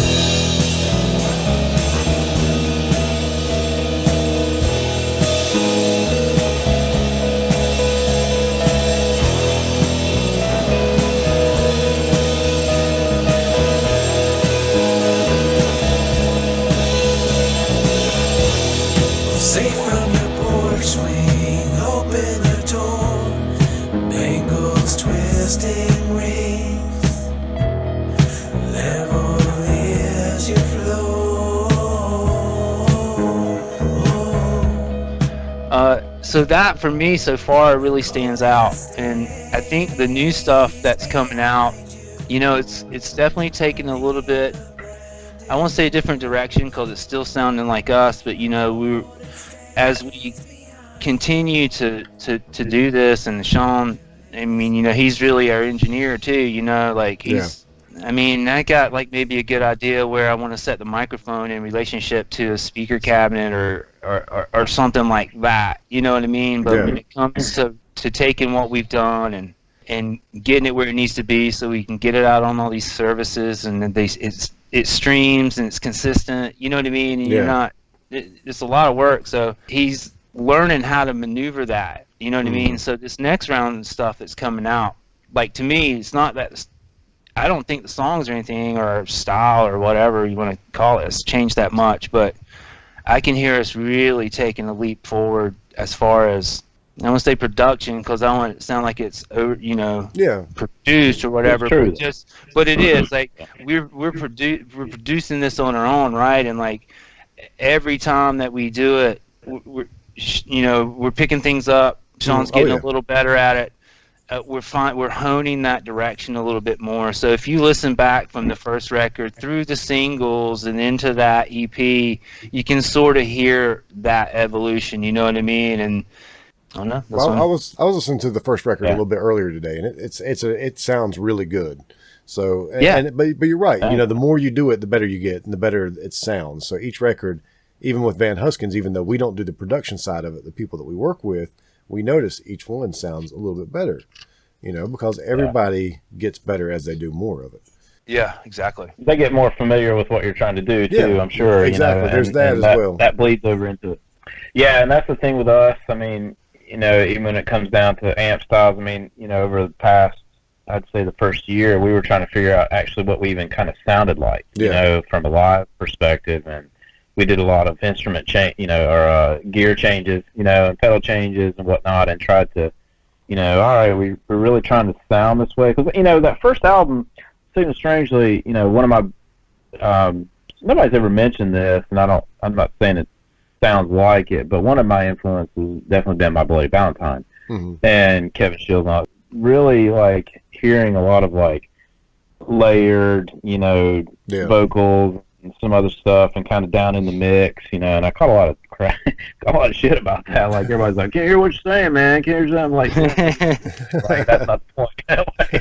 Like, the feel is the point, you know. And so we just kind of evolved into what we're doing, and you know, I think the current stuff is going to be more, you know, it's going to reflect more of what we sound like right in the moment, you know. And obviously that first album was a lot of me, you know, and what I was hearing at the time, and that coupled with you know, my learning curve, I was at the bottom at that point, and you know, recording and stuff like that, and so I was like, I don't know, man, it sounds thin. I'm going to pan something right, pan something left. And that's all I knew how to do, right? Yeah.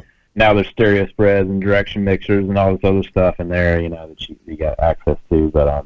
But yeah, we try to, you know, not overdo it, but get it more true to what we're doing at the moment. So plus the songs are different. You know, we've evolved the way that we, you know, even though, I mean, I do bring an idea to the guys, but like Lee said earlier, he has all the freedom in the world to write whatever part he wants to his, for the guitar and the lead and all that. I don't play lead. I'm a rhythm guitarist and, unapologetic rhythm and only guitarist, and Lee's really great at that, and he does whatever he does. And I might put a original bass line just to get what I hear like down on paper. Yeah. But I say paper, I just dated myself. But down on whatever it is.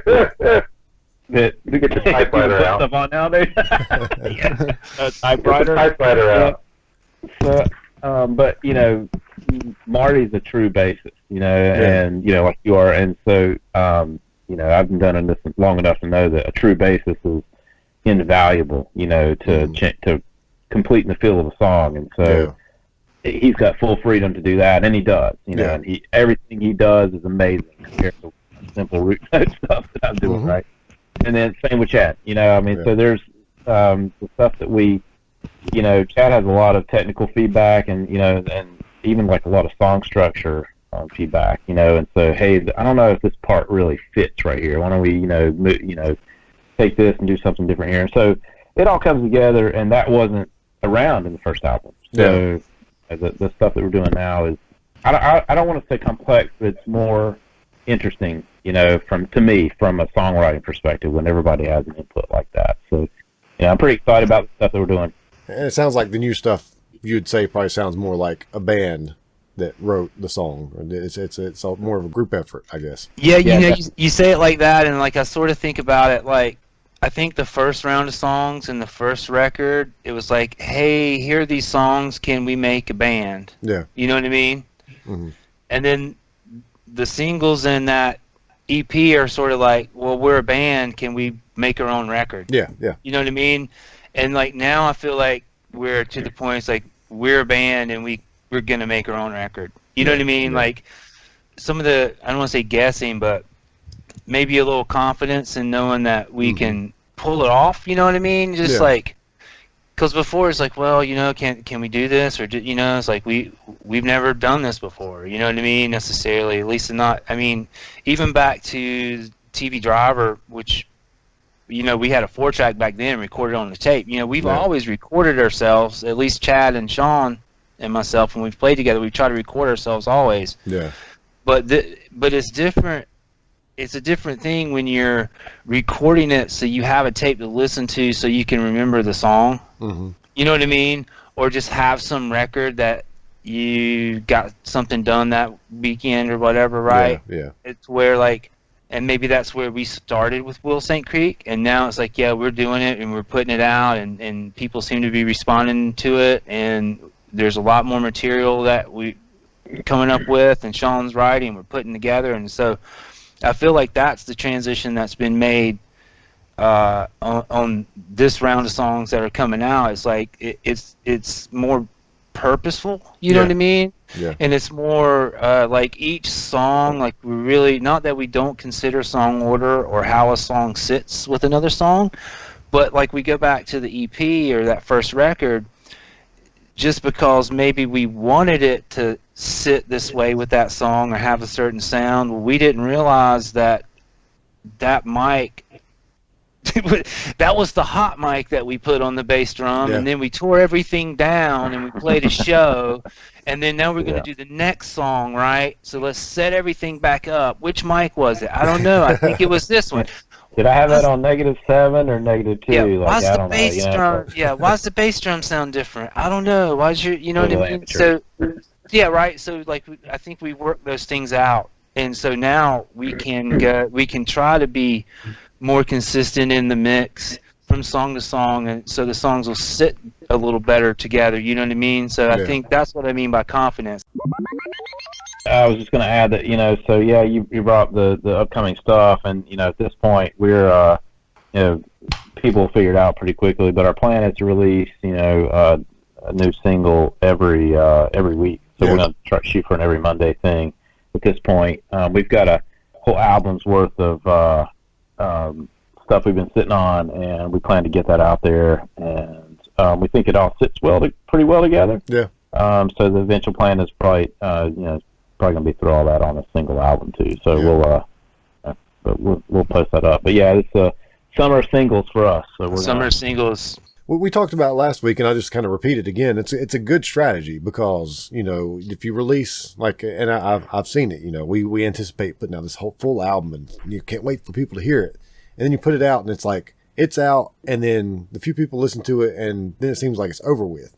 With a single every week, you might be able to actually build that audience a little bit because you put the first one out, people grab onto it.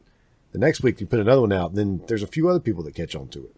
So I think that's really the way probably to go here, at least for the short term. I hate the fact that it seems like the album maybe is going away a little bit because I love a good album, but like the way you guys are doing it, you're going to release an album. You're just releasing it one song at a time over 9 weeks or 8 weeks or whatever. And I'm like you, Mike. I love an album. You know what I mean? I love singles too. I was probably the last man to really give in to the whole concept of the singles. Yeah. You know what I mean? I think I was maybe the last holdout. It's like, man, we gotta make a record. You know what I mean? It's like it's the next in my brain. It was the next logical thing to do.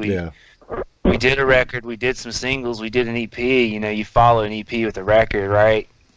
But the idea came out just, I think, some conversations that Sean and Chad had, and the more I realized it made sense. You know, and I didn't necessarily want to go along with it, but I was like, damn, it's just too logical. It just makes too much damn sense. Yeah. You know, to do it, for me to be the old curmudgeon in the band going, oh man, back in my day, double record or nothing. The biggest problem I have with it is I just have a hard time holding on to stuff. Once it's recorded, I'm ready for everybody to hear it. That's my biggest problem with the whole releasing it slowly over time. Is it kills me. Coming to the EP and SuperGlue, you know, we were trying to figure out how to do. You know, we wanted to release a single and we wanted to release the B-side. Yeah. I think Marty was like, hey, how do we do that? Like, can we do that online? And like, hey, let's have a single, but then let's have a B-side. And then, like, how do you make that happen without a record? Yeah, without a record, exactly. You know, and then it's just like, well, maybe we just have, you know, 3 singles and maybe SuperGlue is the B-side. Because B-side was always kind of, you know, something kind of weird. In my opinion, a lot of good songs, but a lot of like, what was that? Well, you know? I know, and I'll get you to talk a little bit more about that song in a minute, but I know like a lot of bands, and I think back to like the 90s, and like even Picasso Trigger, I was listening to one of their 7-inches the other day, and it's got 3 songs on it. Well, 2 of the songs are like really real songs, and then the third song is like this kind of a, not really a joke throwaway song, but it's different than everything else they did.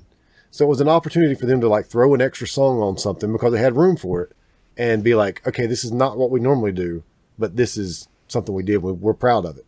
So I guess that's kind of like what you guys did with SuperGlue. SuperGlue is totally different than anything else you've ever released. And you threw it on the end of that EP and it's so different, but it works in that way. So if you want to talk a little bit about that. We weren't sure if it was going to work. Yeah, I mean, I love that song when, you know, Sean wrote that song and I was just like, oh, that's a great song. You know, just, and that's what I like about this band is like a lot of the songs there's like enough diversity in the songs to like keep my interest because I like all kinds of different music. Yeah. You know, but still be kind of, you know, rock and roll based. But it's just like kind of all over the map. But like I'm not just going to play the same song all night long, kind of thing. Yeah. So, but anyway, cut to the story of writing that song. Super good. Yeah, I was just you know, cranking out some songs, and then I just happened to you know, get a message from Lee, and he's like, his girlfriend Adelpha, awesome person, and I love both of them together. And he told me, he's like, man, she messed up her back. You know, and she's really hurting, you know, and I was like, oh, that's terrible, you know, and she's such a sweet person, like, you know, and so right at the same time, I was like checking out some Facebook stuff, and there was like this post from them, and they were at this like disco dance party. Mm-hmm. Yeah, they were bottomed out. Yeah, you know, and I was just like, oh, dude, she messed up herself, like, you know, at that dance party. That totally makes sense. I think it happened before that, but I thought it was from that, and so I was just sitting there like writing some, you know, I was already in the songwriting mode, and so I was just like, oh, I'll write them the song. Like, so that whole song was about them at that dance party and her hurting back. Anyway, and you know, the whole thing about it was sort of a love song of a weird sort, where, you know, I was, you know, trying to write it from Lee's perspective towards her, you know, and all that. That's where it is, and it just came right together, man. And you know, it's perfect. But we'll never play it live, you know, because you know, there's some stuff in there that we just don't do. Yeah, and then I threw it over to them, and they were like, "This is great." Yeah, it's great. It's good, and it's good that you found a place to put it out there.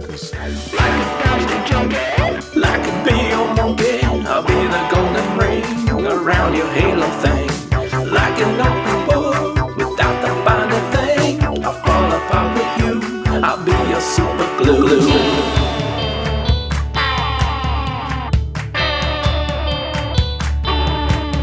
You know, it was just a you know, I wouldn't say a joke, but it was supposed to make them laugh, you know. And, but I still think we need to play it live. all right. I think it would sound great live if we, you know, just pull it off, man. I'm in. So I'm gonna try to release this episode. Like I said, I'll release it Monday because you guys are releasing your first single out of all the singles you're going to be releasing this summer. On Monday, the 1st. Yeah. So I'll go ahead and release that, or probably release this that day, and so you'll be releasing more singles every week. You said probably you're shooting every every week. Monday. Yeah, we have weeks. 9 for sure lined up, and then the 10th one is really kind of already in the works. Okay. There'll be 9 though in this series. We're kind of just summer singles or whatever, you know. It'd be pretty easy to tell. All the artwork is going to go together and stuff. You know, the 10th song is going to have a little different art and stuff like that. But these 9 in a row are all going to be, they're all based around the same sort of little concept, you know, for these songs to just sit together in this fashion, you know. Yeah. I do want to say though, I do appreciate you guys being good sports and doing this again and sort of recreating some of these stories that we already did, you know, telling the stories again. Yeah, for sure. Like I said, I wasn't too bummed about it because I had such a good time the first time.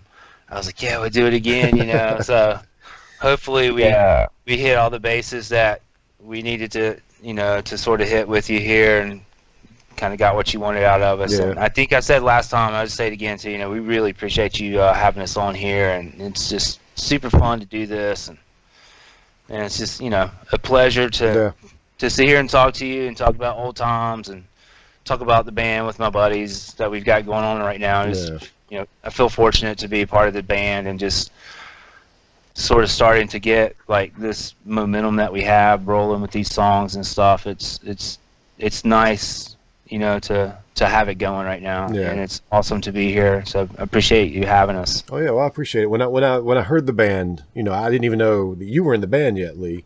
At that point when I first heard the band, and I was like, oh man, this because I love indie rock, and just hearing it was a nice change of pace for me, and I really dug it a lot. So when I heard you guys were releasing some singles, I was like, I want to do something with, you know, I wanted to do something with you anyway. I thought, well, this is a perfect time to do it.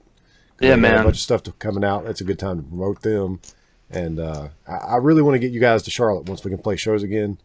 And do some stuff, you know, Van Huskins and Will St. Creek at Tommy's Pub or Milestone or wherever we can get a show at. Man, I would love to come down there, and I would love to play any of those places. It's been a minute.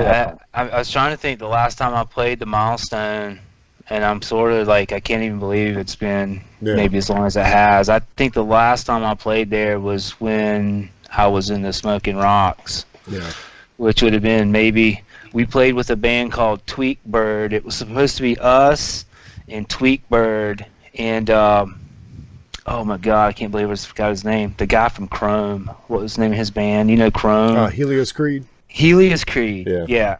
It was supposed to be us, Tweakbird, and Helios Creed, and Creed didn't make it. Their van broke down or something. So it was us and Tweakbird, and the drummer from Geezer Lake. He came down and did like a performance piece. Yeah, he does. It's a Clang Quartet. Clang Quartet, yes.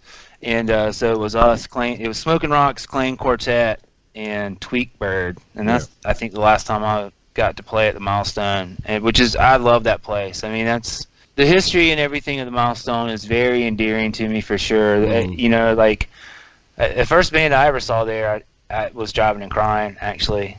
It was early on, Driving and Crying, you know. Yeah. And then to get to play there and all the bands I've seen there and stuff, and there's just something kind of, you know, something about those. That room just sounds good too. It does. It sounds so good. A lot of people don't really talk about that aspect of the Milestone, but there's not a better sounding room. I say that all the time. It's the best sounding room around. It's the best. I mean, anybody can sound good in there. You know what I mean? And lots of really good bands hit venues that they can't. It's hard to sound good in a lot of places, you know. But the Milestone has always sounded so good. It's just, you know, I'd love to get back in there. And Tommy's, you know, I've seen. You know, Celeste was in Arms of Venus with me, and I follow her band, Storm Watchers and stuff. So I know that they're playing there, and I know like Jeff and Negulators and some of those dudes playing at Tommy's and stuff. So it's a great place. It's awesome. A lot of fun to play out there. And, we'll set something up for sure. We would love to come down there, Mike. It'd be an honor. Hopefully before the end of the year, we'll see what all happens with everything. So that'd be good. Well, hopefully it open back up, man. I know like a lot of these venues are suffering and stuff. So, you know, I know. Got to be tough right now. Yeah. So I hope there are some places for us to go back to.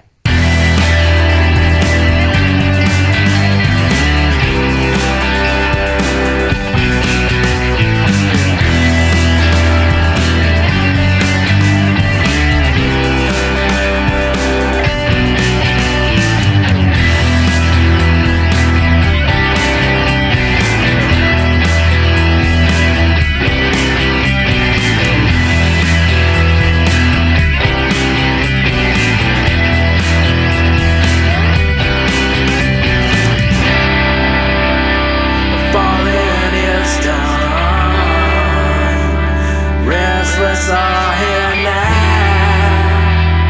knocking down your door. Chains are on the floor, spells are all around. Their faces are so real.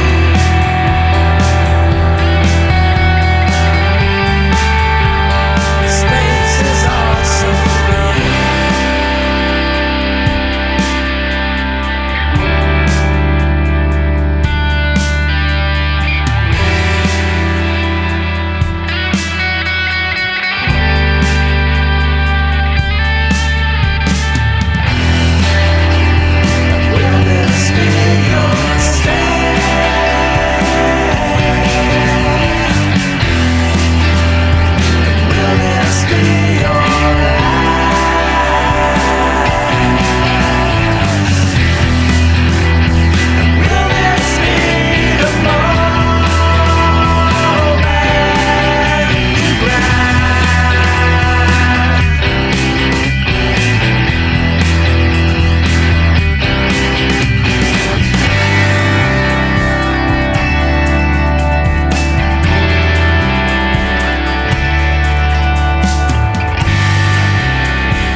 I appreciate it, guys. Anything else anybody needs to add or want to add?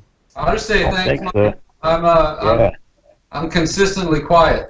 Well, I was gonna thank you, Marty. I did want to thank you for coming and hanging out with us tonight. I had a good time. No, it was a great time. I really enjoyed it. It was a lot of fun. I can't wait we to really we can. appreciate what you're doing, man. We Yeah. really seriously do. Like, you know, it's easy to sit back and be a spectator, but to take charge and you know, create something like what you're doing is, you know, Yeah. it seems like, oh, I'll just record a podcast, I'll record some people and put it up there. I know it's a lot more work than that, and Yeah. you know, everybody in our band knows how much work we put into just self-producing stuff, and so just the editing and all the stuff that you do. I mean, it's so much work, and you know, you have to really love it. Yeah. You know, you're, you know, and it's obvious that you do, and so it's you know, just ridiculously cool to see, you know, to see you doing this, man. We really appreciate it. So. Well, thank you very much for that. And Absolutely. and as long as bands like Will St. Creek exist, I'll keep having an inspiration to do it. So, thank you very Right on. much. Thank you for that. This has been a Gabba Gabba Hunt media production.